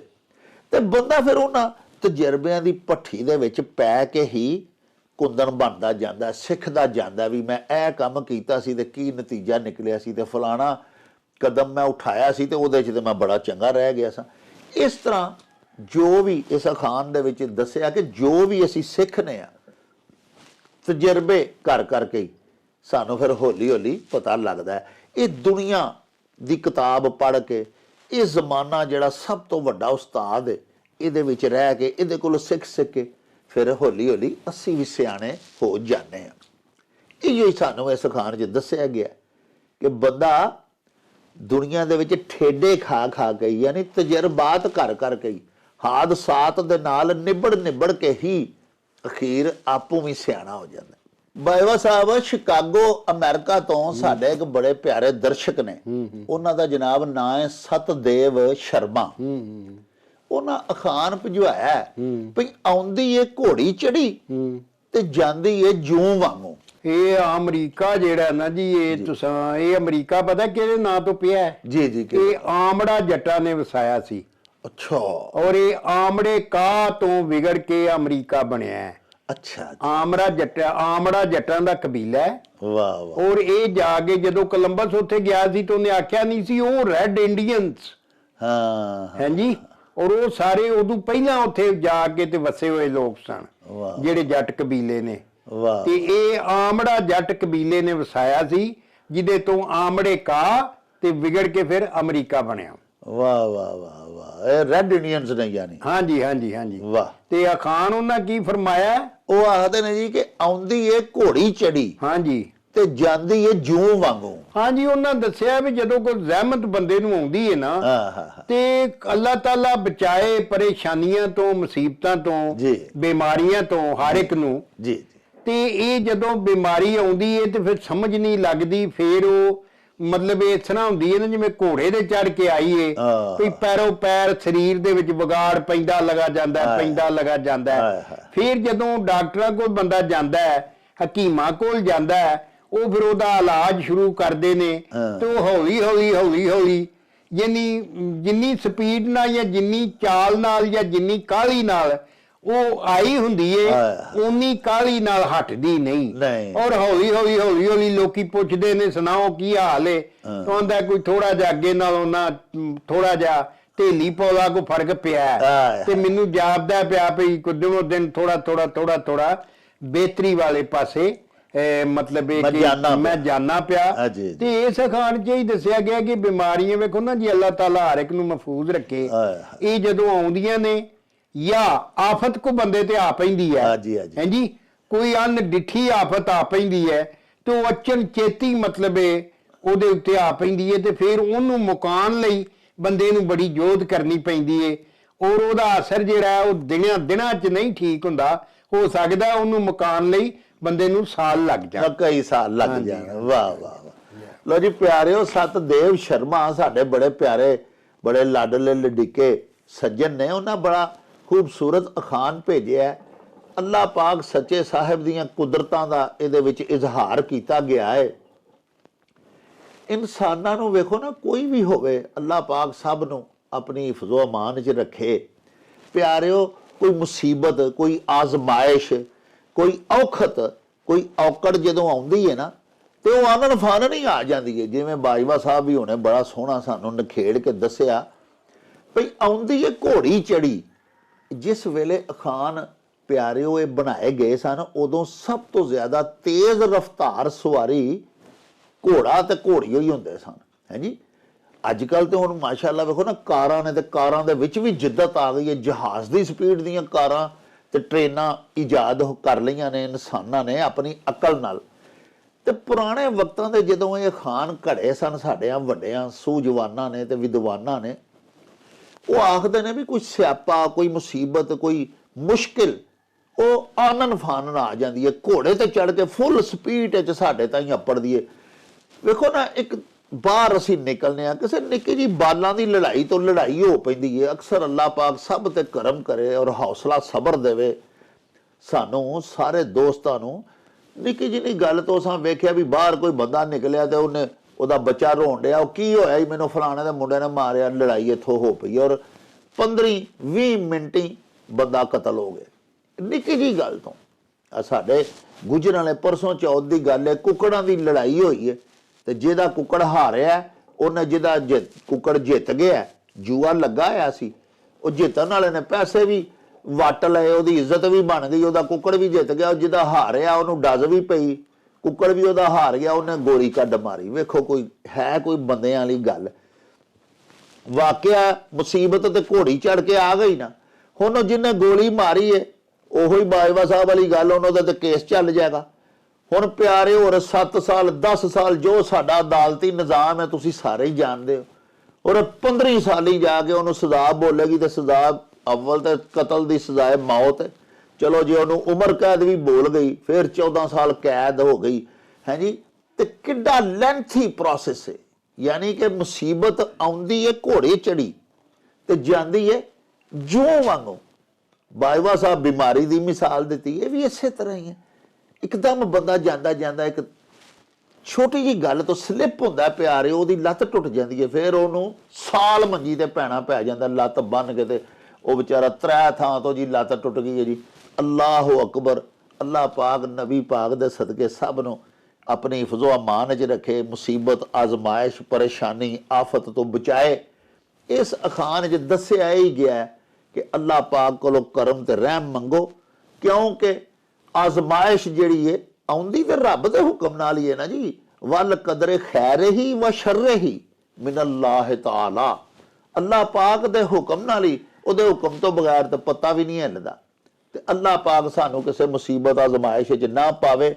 ਕੋਈ ਔਕੜ ਜਦੋਂ ਸਾਡੇ ਸਿਰ ਆਉਂਦੀ ਹੈ, ਆਉਂਦੀ ਤੇ ਫਟਾਫਟ ਤੇ ਜਾਂਦੀ ਫਿਰ ਜੋ ਵਾਂਗੂ ਹੈ ਰੱਬ ਦੀ ਮਰਜ਼ੀ ਦੇ ਨਾਲ। ਫਿਰ ਉਹ ਹੀ ਸਿਹਤ ਦੇਵੇ ਤੇ ਬੰਦਾ ਸਿਹਤਮੰਦ ਹੁੰਦਾ, ਉਹ ਹੀ ਉਸ ਮੁਸੀਬਤ 'ਚੋਂ ਕੱਢੇ ਤੇ ਫਿਰ ਪਿਆਰੇ ਉਹ ਬੰਦਾ ਬਾਹਰ ਆਉਂਦਾ। ਬਾਜਵਾ ਸਾਹਿਬ, ਬਹੁਤ ਸਾਰੀਆਂ ਮੁਸੀਬਤਾਂ ਸਾਡੀ ਜ਼ਿੰਦਗੀ 'ਚ ਜਿਹੜੀਆਂ ਆਉਂਦੀਆਂ ਨੇ ਨਾ ਸਰ, ਉਹ ਅਸੀਂ ਆਪ ਛੇੜ ਲੈਨੇ ਆ। ਹਾਂਜੀ ਹਾਂਜੀ। ਵੇਖੋ ਨਾ, ਅਸੀਂ ਵੀ ਮੇਰਾ ਨੱਕ ਨਹੀਂ ਰਹਿੰਦਾ ਪਿਆ, ਹਾਂਜੀ। ਇਹ ਕਿੱਡੀ ਇੱਕ ਗਲਤ ਸਾਡੇ ਵਿੱਚ ਇੱਕ ਸੋਚ ਹੈ। ਜੀ ਜੀ। ਵੇਖੋ ਜੀ, ਮੇਰੀ ਬੱਚੀ ਦਾ ਵਿਆਹ ਹੈ, ਹਾਂਜੀ। ਤੇ ਮੈਂ ਇੰਨੇ ਜੋਗਾ ਨਹੀਂ, ਹਾਂਜੀ। ਤੇ ਨੱਕ ਰੱਖਣ ਲਈ ਮੇਰਾ ਨੱਕ ਨਾ ਵੱਢਿਆ ਜਾਏ, ਮੈਂ ਸਾਰੇ ਪਿੰਡ ਕੋ ਕਰਜ਼ਾ ਚੁੱਕ ਲਾਂਗਾ। ਬਿਲਕੁਲ। ਫਿਰ ਜੁੱਤੀਆਂ ਖਾ ਖਾ ਕੇ ਸਾਰੀ ਜ਼ਿੰਦਗੀ ਲਾਵਾਂਗਾ। ਬਿਲਕੁਲ। ਜਿਵੇਂ ਹੁਣੇ ਅਸਾਂ ਗੱਲ ਕੀਤੀ, ਤੁਸੀਂ ਫਰਮਾਇਆ, ਅਖਾਨ ਦਾ ਤਰਜਮਾ ਕੀਤਾ ਭਈ ਉਹ ਬੰਦੇ ਨੇ ਵੇਖੋ ਨਾ ਜੀ, ਉਹਦਾ ਕੁੱਕੜ ਹਾਰ ਗਿਆ ਤੇ ਉਹਨੇ ਨੱਕ ਰੱਖਣ ਲਈ ਜਿਹਦਾ ਕੁੱਕੜ ਜਿੱਤ ਗਿਆ ਉਹਨੂੰ ਕਤਲ ਕਰ ਛੱਡਿਆ।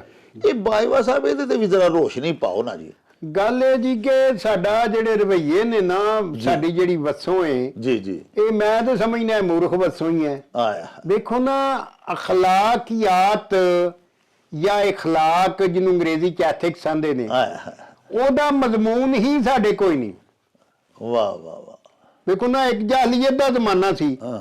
ਜਦੋਂ ਇੱਥੇ ਸਕੂਲ ਕੋਨੀ ਸਨ, ਮਦਰਸੇ ਕੋਨੀ ਸਨ, ਜੀ ਅਸੀਂ ਸਮਝ ਲਈਏ ਵੀ ਉਸ ਵੇਲੇ, ਮੈਂ ਸਮਝਣਾ ਉਦੋਂ ਲੋਕੀ ਸਿਆਣੇ ਸਨ ਸਾਡੇ ਨੂੰ ਅੱਜ। ਸਰ ਉਦੋਂ ਸੂਫੀਆਨ ਦਰਸ ਇਖਲਾਕ ਦਾ ਦਿੱਤਾ। ਤੇ ਸੂਫੀ ਜਿਹੜੇ ਸਨ ਸਾਡੇ, ਉਹ ਤੇ ਜਨਾਬ ਇਹਨਾਂ ਜੰਮਣੇ ਬੰਦ ਕਰਤੇ ਨਾ 1849 ਤੋਂ ਬਾਅਦ, ਹਾਂ। ਜਦੋਂ ਉਬੜ ਬੋਲੀਆਂ ਸਾਡੇ ਧੰਗਾੜਿਆਂ ਤੇ ਚਾੜ ਦਿੱਤੀਆਂ ਗਈਆਂ। ਹਾਂ। ਤੇ ਜਨਾਬ ਜਿਹੜੇ ਅਖਲਾਕਿਆਤ ਦੇ ਪੈਗੰਬਰ ਸਨ ਜੀ। ਜੀ, ਸੂਫੀ ਜਿਹੜੇ ਸਨ, ਹਾਏ ਉਹਨਾਂ ਦੇ ਜੰਮਣੇ ਹੀ ਬੰਦ ਹੋ ਗਏ। ਵਾਹ। ਉਦੋਂ ਬਾਅਦ ਕੋਈ ਦੱਸੋ ਬੰਦਾ 1849 ਤੋਂ ਬਾਅਦ ਕੋਸ ਲੈਵਲ ਦਾ ਜੰਮਿਆ ਹੋਇਆ। ਤੋਂ ਗੱਲ ਇਹ ਵੇ ਕਿ ਅਸੀਂ, ਸਾਡੇ ਰਵੱਈਏ ਇੰਜ ਦੇ ਹੋ ਗਏ ਕਿ ਹਰ ਬੰਦਾ ਭੁੜਕ ਡੰਡਿਓ ਪਾਰ, ਹਰ ਬੰਦਾ ਹੀ ਭੁੜਕ ਡੰਡਿਓ ਪਾਰ। ਮਕਸਾ ਜਰਾਂਦ ਨਹੀਂ ਰਹਿ ਗਈ ਸਾਡੇ 'ਚ। ਸਾਡੀ ਵੇਖੋ ਨਾ, ਐਜ਼ ਏ ਇਨਸਾਨ ਸਾਡੀ ਤਰਬੀਅਤ ਕਰਨੀ ਸੀ ਵਸੇਬ ਨੇ, ਇਹ ਸਿਸਟਮ ਨੇ ਸਾਡਾ ਤਾਲੀਮ ਦਾ, ਪੜ੍ਹਾਈ ਦਾ ਜਿਹੜਾ ਸਿਸਟਮ ਹੈ, ਸਾਡਾ ਜਿਹੜਾ ਅਦਾਲਤੀ ਸਿਸਟਮ ਹੈ, ਹਾਂਜੀ। ਦੇਖੋ ਜੀ, ਅਦਾਲਤੀ ਸਿਸਟਮ ਨੇ ਕਿਉਂ ਕਰਨੀ ਸੀ ਕਿ ਜਿਹੜੇ, ਜਦੋਂ ਮੁਜਰਮ ਨੂੰ, ਬੰਦੇ ਨੂੰ ਪਤਾ ਹੋਏ ਨਾ ਜੀ ਕਿ ਮੈਂ ਫਾਂਸੀ ਲੱਗਾ ਹੀ ਲੱਗਾ, ਉਹਦੀ ਉਂਗਲੀ ਕਦੀ ਟਰੈਗਰ ਨਹੀਂ ਦਬਾਉਂਦੀ। ਬਿਲਕੁਲ ਸਹੀ ਕਿਹਾ। ਜਦੋਂ ਉਹਨੂੰ ਇਹ ਪਤਾ ਹੁੰਦਾ ਵੀ ਯਾਰ ਪੈਸੇ ਦੇ ਕੇ ਬਚ ਜਾਾਂਗੇ, ਹਾਂਜੀ, ਵਕੀਲ ਜੱਜਾਂ ਨੂੰ ਵੀ ਖਰੀਦਿਆ ਜਾ ਸਕਦਾ ਹੈ, ਹਾਂਜੀ, ਵਕੀਲ ਵੱਡਾ ਕਰ ਲਾਂਗੇ, ਤੇ ਜਿਹੜੇ ਮੁਆਸ਼ਰੇ 'ਚ ਜੱਜ ਵੀ ਖਰੀਦੇ ਜਾਣ, ਹਾਂਜੀ, ਤੇ ਵਕੀਲ ਜਨਾਬ ਤੇ ਇਨਸਾਫ ਕੋਈ ਨਾ ਹੋਵੇ, ਤੇ ਰਾਤ ਨੂੰ ਸੌਦੇ ਹੋਣ, ਤੇ ਦਿਨੇ ਜਿਹੜੇ ਨੇ ਉਹ ਜੱਜ ਵਕੀਲ ਬਣ ਜਾਣ ਮੁਜਰਮ ਦੇ, ਤੇ ਉਸ ਵਸੋਂ ਦੇ ਵਿੱਚ ਫਿਰ ਮਤਲਬ ਹੈ ਕਿ ਇਹ ਗੱਲ ਟੁਰੀ ਸੀ ਨੱਕ ਤੋਂ ਜੀ। ਜਦੋਂ ਮੁਜਰਮ ਨੂੰ ਖੌਫ ਹੋਵੇਗਾ ਨਾ ਕਿ ਮੈਂ ਮਤਲਬ ਇਹ ਕਿ ਮੇਰਾ ਕੀ ਰਹੇਗਾ ਅਗਰ ਮੈਂ ਇਸ ਤਰ੍ਹਾਂ ਘਰ ਬੈਠਾ, ਤੇ ਉਹਦੇ ਵਿੱਚ ਇਹ ਸਾਰਾ ਜਿਹੜਾ ਵਾਧਾ ਘਾਟਾ ਨਾ ਜੀ, ਲੁੱਟਮਾਰ ਤਬਕੇ ਜਿਹੜੇ ਨੇ ਜਿਨ੍ਹਾਂ ਨੂੰ ਡੱਕੇ ਹੀ ਨਹੀਂ ਜਾਂਦਾ, ਰਿਸ਼ਵਤਖੋਰੀ ਆਪਣੇ ਜ਼ੋਰ ਤੇ ਹੈ, ਜਿਹੜੇ ਰਿਸ਼ਵਤਖੋਰ ਤਬਕੇ ਨੇ ਉਹਨਾਂ ਨੇ ਜਨਾਬ ਦੌਲਤਾਂ ਇੰਨੀਆਂ ਇਕੱਠੀਆਂ ਕਰ ਲਈਆਂ ਲੁੱਟਮਾਰ ਕਰਕੇ। ਉਹਨਾਂ ਦੇ ਜਿਹੜੇ ਭਲੇ ਮਾਨਸ ਰਿਸ਼ਤੇਦਾਰ ਨੇ, ਜਿਹੜੇ ਇਹ ਇੰਨਾ ਕੰਮ ਨਹੀਂ ਕਰ ਸਕਦੇ ਜਾਂ ਉਹਨਾਂ ਦੀ ਪਹੁੰਚ ਨਹੀਂ ਜੀ, ਉਹ ਜਨਾਬ ਉਹਨਾਂ ਦੀਆਂ ਜ਼ਨਾਨੀਆਂ ਆਂਦੀਆਂ ਨੇ ਜੀ, ਉਹ ਤੇਰਾ ਭਰਾ ਜਿਹੜਾ, ਉਹਨੇ ਤੇ ਕੱਲ ਕੁੜੀ ਵਿਆਹੀ ਏ ਤੇ ਉਹਨੇ ਤੇ ਇੰਨੇ ਲੱਖ ਦਾ ਜਹੇਜ਼ ਦਿੱਤਾ ਹੈ, ਫਲਾਣੀ ਗੱਡੀ ਦਿੱਤੀ ਹੈ, ਤੂੰ ਕੀ ਕਮਾਇਆ ਕੰਜਰਾ ਸਾਰੀ ਉਮਰ, ਇਮਾਨਦਾਰੀ ਲਈ ਫਿਰਨਾ, ਮੋਢਿਆਂ ਤੇ ਚੁੱਕੀ ਫਿਰਨਾ, ਹਾਂਜੀ। ਉਹ ਜਨਾਬ ਨਾ ਫਿਰ ਉਹ ਫਸ ਕੇ, ਤੇ ਉਹ ਗੱਲ ਵੀ ਨੱਕ ਨਹੀਂ ਰਹਿੰਦਾ। ਅੱਲਾ ਨੱਕ ਵਾਸਤੇ ਅੱਜ ਤੱਕ ਕੋਈ ਐਡੇ ਐਡੇ ਮਹਿੰਗੇ ਲਿਬਾਸ ਨੇ ਦੁਨੀਆ ਦੇ, ਹਾਂਜੀ, ਜੇ ਨੱਕ ਦਾ ਕੋਈ ਲਿਬਾਸ ਬਣਿਆ ਤੇ ਨਕੇਲ ਹੀ ਬਣੀਏ, ਨੱਥ ਹੀ ਬਣੀਏ, ਔਰ ਨੱਥ ਗੁਲਾਮੀ ਦਾ ਸਿੰਬਲ ਹੈ, ਉਹ ਕੋਈ ਇੱਜ਼ਤ ਦਾ ਸਿੰਬਲ ਨਹੀਂ। ਤੋਂ ਨੱਕ ਦਾ ਤੇ ਲਿਬਾਸ ਹੀ ਕੋਈ ਨਹੀਂ ਬਣਿਆ। ਔਰ ਅਸੀਂ ਇਸ ਨੱਕ ਨੂੰ ਰੱਖਣ ਵਾਸਤੇ ਕਿ ਜੀ ਇੱਕ ਬੰਦਾ ਨਜਾਇਜ਼ ਦੌਲਤਾਂ ਕਮਾਉਂਦਾ ਪਿਆ, ਲੁੱਟਮਾਰ ਕਰਦਾ ਪਿਆ, ਦੂਜਾ ਭਲਾ ਮਾਨਸ ਉਹਦਾ ਰਿਸ਼ਤੇਦਾਰ, ਉਹ ਵਿਚਾਰਾ ਹੱਕ ਲਾਲ ਦੀ ਖਾਂਦਾ, ਉਹਦੇ ਕੋਈ ਇੰਨੀ ਆਮਦਨ ਨਹੀਂ, ਉਹ ਹੁਣ ਕਿਵੇਂ ਉਸਰਾ ਉਹਦੇ ਨਾਲ ਬਰਾਬਰ ਆਵੇ, ਤੇ ਫਿਰ ਉਹਦੀ ਰੰਨ ਸਾਰ ਉਹਨੂੰ ਮਜਬੂਰ ਕਰ ਦਈਏ ਤੂੰ ਵੀ ਕਰਪਸ਼ਨ ਕਰ, ਤੇ ਫਿਰ ਉਹਦੀ ਰੰਨ ਉਹਨੂੰ ਤੂੰ ਕੀਤਾ ਕੀ ਹੈ, ਉਹ ਵੀ ਜਿੱਥੇ ਜਿੰਨੇ ਜੋਗਾ ਹੁੰਦਾ ਉਹ ਵੀ ਉਸ ਪਾਸੇ, ਹਾਂਜੀ। ਤੇ ਅੱਗੇ ਵੀ ਦੋਜ਼ਖ ਦਾ ਬਾਲਣ ਬਣਨ ਲਈ, ਹਾਂਜੀ, ਜਿਨ੍ਹਾਂ ਦੇ ਲਈ ਪਾਪ ਕਮਾਨਾ ਕਿੱਥੇ ਨਹੀਂ ਉਹ ਕਰਦੇ। ਮੈਂ ਵੇਖਿਆ ਕਿ ਜਨਾਬ ਬੜੇ ਬੜੇ ਜਿਹੜੇ ਵੱਡੇ ਅਫਸਰ ਸਾਰੀ ਉਮਰ ਰਿਸ਼ਵਤਾਂ ਲੈ ਕੇ ਲੁੱਟਮਾਰ ਕਰਨਾ, ਤੇ ਜਨਾਬ ਔਲਾਦਾਂ ਜੰਮਣੀਆਂ, ਤੇ ਜਦੋਂ ਉਹਨਾਂ ਵਡੇਰਿਆ ਹੋਣਾ ਤੇ ਘਰਦਿਆਂ ਨੇ ਆਖਣਾ ਕਿ ਖੰਘਦਾ, ਕੋਠੀ ਦੇ ਵਿੱਚ ਖੰਘਦਾ, ਹਾਂਜੀ, ਇਹ ਥਾਂ ਥਾਂ ਤੇ ਗੰਦ ਖਿਲਾਰਦਾ, ਉਹਨੂੰ ਕੁਰਸੀ ਨੌਕਰ ਨੂੰ ਆ ਕੇ ਬਾਹਰ ਡੁਆ ਛੱਡਣੀ, ਬਾਹਰ ਡੁਆ ਦੇਣੀ, ਤੇ ਉਹਨੇ ਲੰਘਦਿਆਂ ਲੋਕਾਂ ਨੂੰ ਪਈਆਂ ਆਵਾਜ਼ਾਂ ਮਾਰਨੀਆਂ, ਉਹ ਕੌਣ ਜਾ ਰਹਾ ਹੈ, ਉੱਥੇ ਵੀ ਉਰਦੂ ਬੋਲਦੇ ਨੇ ਮਰਦੇ ਹੋਏ ਵੀ, ਹਾਂਜੀ। ਮੈਂ ਇੰਨੇ ਸਕੇਲ ਚੋਂ ਸੈਕਟਰੀ ਰਿਟਾਇਰ ਹੋਇਆ, ਮੈਂ DC ਰਿਟਾਇਰ ਹੋਇਆ, ਮੈਂ ਕਮਿਸ਼ਨਰ ਰਿਟਾਇਰ ਹੋਇਆ। ਉਹ ਬੰਦੇ ਦਾ ਪੁੱਤਰਾ, ਉਹ ਜਦੋਂ ਤੇਰੇ ਕੋਲ ਇਖਤਿਆਰ ਸੀ ਉਦੋਂ ਤੇ ਤੂੰ ਉਹਦੀ ਦੁਰਵਰਤੋਂ ਕੀਤੀ, ਉਦੋਂ ਤੂੰ ਉਹਨੂੰ ਸਹੀ ਵਰਤਿਆ ਹੀ ਨਹੀਂ, ਉਦੋਂ ਕਿਸੇ ਨਾਲ ਅਖਲਾਕ ਨਾਲ ਪੇਸ਼ ਆਇਆ, ਅੱਜ ਕੋ ਤੇਰੀ ਗੱਲ ਸੁਣਦਾ, ਅਖਲਾਕ ਨਾਲ ਪੇਸ਼ ਆਇਆ, ਉਦੋਂ ਤੂੰ ਆਖਿਆ ਮੇਰੀ ਕਲਮ 'ਚ ਤਾਕਤ ਬੜੀ ਹੈ, ਹਾਂਜੀ। ਤੇ ਜਿਹੜੇ ਬਾਈਵਾ ਸਾਹਿਬ, ਉਹ ਜਿਹੜਾ ਤੁਸੀਂ ਆਂਦੇ ਹੁੰਦੇ ਹੋ ਕਿ ਕੋਈ ਬੱਚਾ ਬਾਹਰ ਲਾੜਾ ਵੇ, ਹਾਂਜੀ, ਤੇ ਫਿਰ ਸਕਾ ਪਿਓ ਨੂੰ ਆਂਦਾ ਹੁੰਦਾ ਹੈ ਤੂੰ ਮੇਰਾ ਛੱਡੇ ਹੀ ਕੱਖ, ਹਾਂਜੀ। ਫਿਰ ਸਾਡੇ ਰਵੱਈਏ ਜਿੱਦੇ ਬਣ ਗਏ ਨੇ ਕਿ ਮਤਲਬ ਵੇਖੋ ਨਾ, ਲੜਾਈ ਭੈੜੀ ਚੀਜ਼ ਹੈ, ਲੜਾਈ ਤੋਂ ਬੜੇ ਬੜੇ ਫਸਾਦ। ਫਿਰ ਅੱਜ ਕੱਲ ਤੇ ਤੁਹਾਡੇ ਕੋਲ ਆਟੋਮੈਟਿਕ ਹਥਿਆਰ ਹਰ ਜਗ੍ਹਾ ਤੇ, ਪਹਿਲਾਂ ਲੜਾਈ ਹੁੰਦੀ ਸੀ ਘਸੁੰਨ ਮੁੱਕੀ ਦੀ ਜੀ। ਕਿ ਕਿਤੇ ਕੋਈ ਲੜ ਪੈ, 2-4 ਹੂਰੇ ਵੱਜੇ, ਕਿਸੇ ਦੀ ਕੋਈ ਲੱਤ ਬਾਂਹ ਟੁੱਟ ਗਈ, ਉਹ ਜੀ ਪਰੇ ਬੈਠੀ, ਉਹਨਾਂ ਕੋ ਪੀਪਾ ਘਿਓ ਦਾ ਦਿੱਤਾ, ਸੁਲ੍ਹਾ ਹੋ ਗਈ ਪੁਰਾਣੇ ਜ਼ਮਾਨੇ 'ਚ। ਇਸ ਤਰ੍ਹਾਂ ਹੁਣ ਜਨਾਬ ਆਟੋਮੈਟਿਕ ਹਥਿਆਰ ਨੇ, ਗੋਲੀ ਮਗਰੋਂ ਚੱਲਦੀ, ਬੰਦਾ ਪਹਿਲਾਂ ਮਰ ਜਾਂਦਾ ਹੈ ਜੀ। ਤੇ ਜਿਹੜਾ ਬੰਦਾ ਆਪ ਮਰ ਜਾਂਦਾ ਜਾਂ ਕਿਸੇ ਨੂੰ ਮਾਰ ਬੈਂਦਾ, ਉਹ ਫਿਰ ਸਾਰੀ ਉਮਰ ਭਾਵੇਂ ਸਾਡੀਆਂ ਅਦਾਲਤਾਂ ਖਰੀਦੀਆਂ ਜਾਣ ਵਾਲੀਆਂ ਨੇ, ਕਾਨੂੰਨ ਖਰੀਦਿਆ ਜਾਂਦਾ ਹੈ, ਇਹਨਾਂ ਦੇ ਘਰ ਦੀ ਬਣਦੀ ਹੈ ਦੌਲਤਮੰਦਾਂ ਦੇ ਦੀ, ਲੇਕਿਨ ਉਹਨੂੰ ਜਿਹੜੀ ਪੀਹ ਕੱਟਣੀ ਪੈਂਦੀ ਹੈ ਜੀ। ਅਗਰ ਉਹ ਬੰਦਾ ਆਖੇ ਕਿ ਮੇਰਾ ਯਾਰ ਗੱਲ ਸੁਣੋ, ਵੇਖੋ ਤੇ ਸਹੀ ਝਗੜਿਆ ਕੌਣ ਹੈ ਪਹਿਲਾਂ, ਤੇ ਕਿਹੜੀ ਲੜਾਈ ਹੈ ਜਿਹਦੀ ਸੁਲ੍ਹਾ ਨਹੀਂ ਹੋ ਸਕਦੀ। 2 ਜੰਗੇ ਅਜ਼ੀਮ ਦੁਨੀਆ ਤੇ ਹੋਈਆਂ, ਅਖੀਰ ਲੜਾਈ ਸੁਲ੍ਹਾ ਤੇ ਮੁੱਕੀ, ਰਸਾਈ ਤੇ ਮੁੱਕੀ। ਤੇ ਜੇ ਬੰਦਾ ਲੜਨ ਤੋਂ ਪਹਿਲਾਂ ਹੀ ਇਹ ਸੋਚ ਲੇ ਕਿ ਮੈਂ ਮਤਲਬ ਇਹ ਕੋਈ ਇਹਦਾ ਨੁਕਸਾਨ ਕੀ ਹੋਏਗਾ, ਇਹਦੇ ਆਫਟਰ ਇਫੈਕਟਸ ਕੀ ਹੋਣਗੇ, ਤੇ ਜਨਾਬ ਏਡੇ ਵੱਡੇ ਪੁਆੜਿਆਂ 'ਚ ਪੈ ਕੇ ਆ ਨਹੀਂ ਆ ਸਿਖਾਣੇ ਵਹਿੰਦੇ ਸਾਡੇ ਕੋਲ, ਇਹ ਨਾਕੀ ਰੱਖਦਿਆਂ 2 ਖਾਨਦਾਨ ਤਬਾਹ ਹੋ ਗਏ, ਸਾਡੇ ਹੀ ਬਾਜਵਿਆਂ ਦੇ ਖਾਨਦਾਨ ਹਾਂਜੀ। ਤੇ ਜਨਾਬ ਬੀਬੀਆਂ ਰੰਡੀਆਂ ਤੇ ਭੈੜਾ ਹਾਲ ਤੇ ਬਾਲ ਯਤੀਮ ਹੋ ਗਏ ਹਾਂਜੀ। ਹੁਣ ਉਹ ਨੱਕ ਕਿੱਥੇ ਗਿਆ ਜੀ? ਮੈਨੂੰ ਉਹ ਸ਼ਬੀਰ ਬੱਟ ਸਾਹਿਬ ਨਹੀਂ ਸਾਡੇ ADCR, ਉਹ ਦੱਸਦੇ ਹਨ ਕਿ ਮੈਂ ਬੜਾ ਵੇਖਿਆ ਜੀ, ਬੜੀ ਗੈਰਤ, ਮੈਂ ਗੈਰਤ ਤੋਂ ਕਤਲ ਕਰਕੇ ਆਇਆ। ਉਹ ਗੈਰਤ ਤੋਂ ਜਿਹੜੇ ਕਤਲ ਕਰਕੇ ਆਉਂਦੇ ਨੇ, ਉਹਨਾਂ ਦੀਆਂ ਉਹੀ ਬੁੱਢੀਆਂ, ਉਹ ਆਂਦੇ ਸਾਡੇ ਸਿਪਾਹੀਆਂ ਨਾਲ ਨਿਕਾਹ ਕਰ ਲੈਂਦੀਆਂ ਨੇ ਆ ਕੇ ਹਾਂਜੀ ਜੇਲਾਂ ਦੇ ਵਿੱਚ। ਤੇ ਕੀ ਰਹਿ ਜਾਂਦਾ ਪੱਲੇ? ਇਸ ਵਾਸਤੇ ਬੰਦੇ ਨੂੰ ਜੋਸ਼ ਚ ਆਉਣ ਤੋਂ ਪਹਿਲਾਂ ਹੋਸ਼ ਨੂੰ ਪੱਲਾ ਉਹਦਾ ਘੁੱਟ ਕੇ ਫੜ ਕੇ ਰੱਖਣਾ ਚਾਹੀਦਾ, ਔਰ ਇਹ ਨੱਕ ਰਹਿ ਜਾਣਾ ਜਿਹੜਾ ਦੁਨੀਆ ਦੀ ਝੂਠੀ ਮਿਸਾਲ ਬਣੀ ਹੋਈ ਹੈ। ਤੁਹਾਨੂੰ ਆਪਣੇ ਹਾਲਾਤ ਦੇ ਵਿੱਚ, ਆਪਣੀ ਆਮਦਨ ਦੇ ਜ਼ਰੀਆਂ ਦੇ ਵਿੱਚ ਰਹਿ ਕੇ ਸਾਰੇ ਕੰਮ ਕਰਨੇ ਚਾਹੀਦੇ ਨੇ। ਧੀਆਂ ਪੁੱਤਰਾਂ ਤੇ ਵੀ ਵੇਖੋ ਨਾ ਜੀ, ਓਨਾ ਹੀ ਖਰਚ ਕਰਨਾ ਚਾਹੀਦਾ ਜਿੰਨਾ ਤੁਹਾਡੀ ਪਸਲੀ 'ਚ ਜ਼ੋਰ ਹੈ, ਤੇ ਉਹਨਾਂ ਨਾਲ ਪਸਲੀ ਦੇ ਜ਼ਿਆਦਾ ਭਾਰ ਪਾ ਕੇ ਤੁਸੀਂ ਪਸਲੀ ਭੰਨ ਲਓ ਤੇ ਬਾਅਦ 'ਚ ਹਸਪਤਾਲ 'ਚ ਟੁਰੇ ਫਿਰੋ, ਤੇ ਦੁਨੀਆ ਤੇ ਕਦੀ ਰਾਜ਼ੀ ਨਹੀਂ ਹੁੰਦੀ। ਜੋ ਮਰਜ਼ੀ ਦੁਨੀਆ 'ਚ ਕਰ ਲਓ ਹੈਂਜੀ, ਲੋਕੀਆਂ ਨੇ ਇਹਨੇ ਕਿਹੜਾ ਵੱਧ ਕਰ ਛੜਿਆ, ਉਹ ਜਿਹੜੀ ਆਪਣੀ ਕੋਈ ਔਕਾਤ ਨਹੀਂ ਨਾ ਮਾੜੇ ਬੰਦੇ ਦੀ, ਉਹਨੇ ਲੰਘਦਿਆਂ ਕਿਸੇ ਆਖਣਾ ਉਹਨੇ ਤੇ ਯਾਰ ਬੜੀ ਖਿਦਮਤ, ਉਹ ਕੀਤਾ ਕੀ ਦੁਨੀਆ 'ਚ ਵੱਧ ਤੋਂ ਵੱਧ ਨੇ, ਇਹਦੇ ਨਾਲੋਂ ਹਜ਼ਾਰਾਂ ਲੋਕੀ ਵੱਧ। ਉਹ ਯਾਰ ਆਸ ਪਾਸੇ ਦਾ ਹੀ ਸਬਕ ਦਿੰਦੇ ਹੋ, ਅੱਲਾ ਦੇ ਬੰਦੇ ਹੋ ਹੈਂਜੀ। ਤੇ ਸਾਨੂੰ ਇਸ ਵੱਲ ਧਿਆਨ ਕਰਨਾ ਚਾਹੀਦਾ।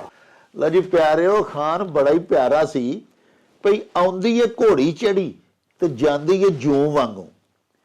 ਉਹਦੀ ਸ਼ਰ੍ਹਾ ਕਰਦਿਆਂ ਹੀ ਬਾਜਵਾ ਸਾਹਿਬ ਤੋਂ ਮੈਂ ਇਹ ਵੀ ਪੁੱਛਿਆ ਕਿ ਬਾਜਵਾ ਸਾਹਿਬ, ਬਹੁਤ ਸਾਰੀਆਂ ਮੁਸੀਬਤਾਂ, ਅਜ਼ਮਾਇਸ਼ਾਂ, ਔਕੜਾਂ ਤੇ ਸਿਆਪੇ ਜਿਹੜੇ ਸਾਡੇ ਗੱਲ ਪੈ ਜਾਂਦੇ ਨੇ, ਉਹ ਸਾਡੇ ਆਪਣੇ ਵੀ ਤੇ ਸੇੜੇ ਹੋਏ ਹੁੰਦੇ ਨੇ ਨਾ। ਇਨਸਾਨ ਵੀ ਜਦੋਂ ਕੋਈ ਫੈਸਲਾ ਕਰਦਾ ਪਿਆਰਿਓ, ਤੇ ਜੋਸ਼ ਨਾਲ ਕਰਦਾ, ਹੋਸ਼ ਨਾਲ ਨਹੀਂ ਕਰਦਾ। ਜਿਵੇਂ ਅਸੀਂ ਨੱਕ ਰੱਖਣ ਲੱਗੇ ਆ, ਬੜੀ ਵੱਡੀ ਮੁਸੀਬਤ 'ਚ ਫਸ ਜਾਂਦੇ ਆ।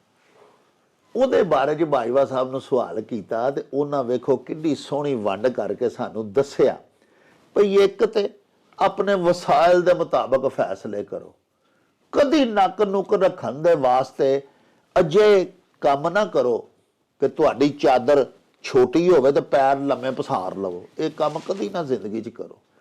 ਦੂਸਰੀ ਗੱਲ, ਬਾਜਵਾ ਸਾਹਿਬ ਜਿਵੇਂ ਵਣਗੀ ਦੇ ਕੇ ਸਾਨੂੰ ਸਮਝਾਇਆ ਬਈ, ਕਿਸੇ ਦਾ ਮੁੰਡਾ ਕਿਤੇ ਲੜ ਆਉਂਦਾ ਜਾਂ ਉੱਥੇ ਕੋਈ ਚਲੋ 2 ਧਰੌਲਾਂ ਖਾ ਕੇ ਪਿਛਾਂ ਪਰਤ ਆਉਂਦਾ, ਤੇ ਅਸਾਂ ਵੇਖਿਆ ਅਜੇ ਬਾਪ ਵੀ ਹੁੰਦੇ ਨੇ ਜਿਹੜੇ ਆਖਦੇ ਨੇ, ਉਹ ਮੇਰਾ ਤਾਂ ਤੂੰ ਛੱਡਿਆ ਹੀ ਕੱਖ ਨਹੀਂ, ਉੱਥੋਂ ਜੁੱਤੀਆਂ ਖਾ ਕੇ ਆਇਆ, ਉਹ ਉੱਥੇ ਮਰ ਜਾਂਦਾ ਪਰ ਪਿਛਾਂ ਨਾ ਆਉਂਦਾ। ਪਿਆਰਿਓ ਵੇਖੋ ਨਾ, ਫਿਰ ਗੱਲ ਕਿੱਥੇ ਹੁਣ ਜਾਏਗੀ? ਤੁਸੀਂ ਹੀ ਦੱਸੋ ਭਈ, ਜੇ ਵਾਲਦ ਸਾਹਿਬ ਇੰਨੀ ਗੱਲ ਆਖਣਗੇ ਤਾਂ ਮੁੰਡਾ ਫਿਰ ਕੀ ਕਰੇਗਾ? ਉਹ ਜੁੱਤੀਆਂ ਜਿਹੜਾ ਖਾ ਕੇ ਵਿਚਾਰਾ ਆਇਆ, ਉਹ ਪਿਓ ਦੀਆਂ ਨਜ਼ਰਾਂ 'ਚ ਸੁਰਖਰੂ ਹੋਣ ਵਾਸਤੇ ਘਰੋਂ ਬੰਦੂਕ ਅੱਬੇ ਦੀ ਹੀ ਫੜੇਗਾ ਤੇ ਜਾ ਕੇ ਕੋਈ 2 ਬੰਦੇ ਮਾਰ ਦੇਗਾ, ਔਰ ਉਸ ਤੋਂ ਬਾਅਦ ਵਾਲਦ ਸਾਹਿਬ ਦਾ ਨੱਕ ਰੱਖਦਿਆਂ ਆਪੂ ਵੀ ਅੰਦਰ ਹੋਏਗਾ ਤੇ ਵਾਲਦ ਸਾਹਿਬ ਵੀ ਨਾਲ ਹੀ ਵੱਜ ਜਾਣਗੇ। ਸੋ ਸਾਨੂੰ ਆਪਣੀ ਜ਼ਿੰਦਗੀ ਦੇ ਫੈਸਲੇ ਬੜੀ ਅਕਲਮੰਦੀ, ਹੋਸ਼ਮੰਦੀ ਦੇ ਨਾਲ ਕਰਨੇ ਚਾਹੀਦੇ ਨੇ। ਜੋਸ਼ ਨਾਲ ਕੋਈ ਵੀ ਫੈਸਲਾ ਨਹੀਂ ਕਰਨਾ ਚਾਹੀਦਾ।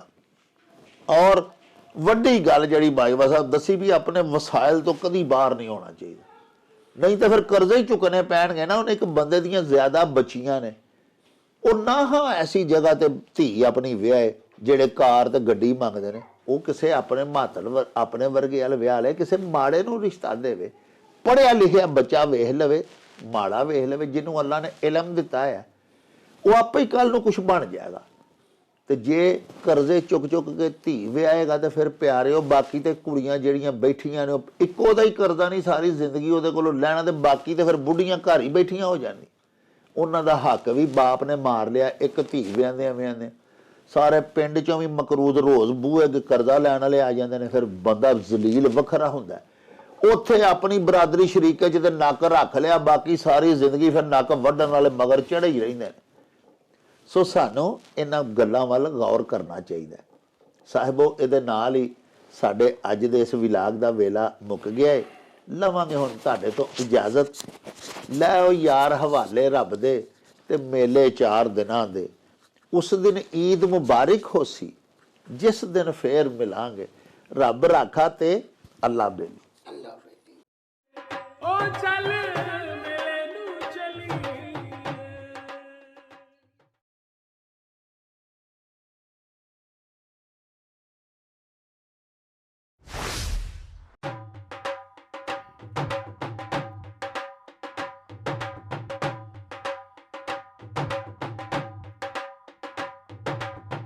ਰੌਣਕ ਹੋ ਜਾਊ ਛੱਟ ਵੇ, ਚੱਲ ਮੇਲੇ ਨੂੰ ਚਲੀਏ।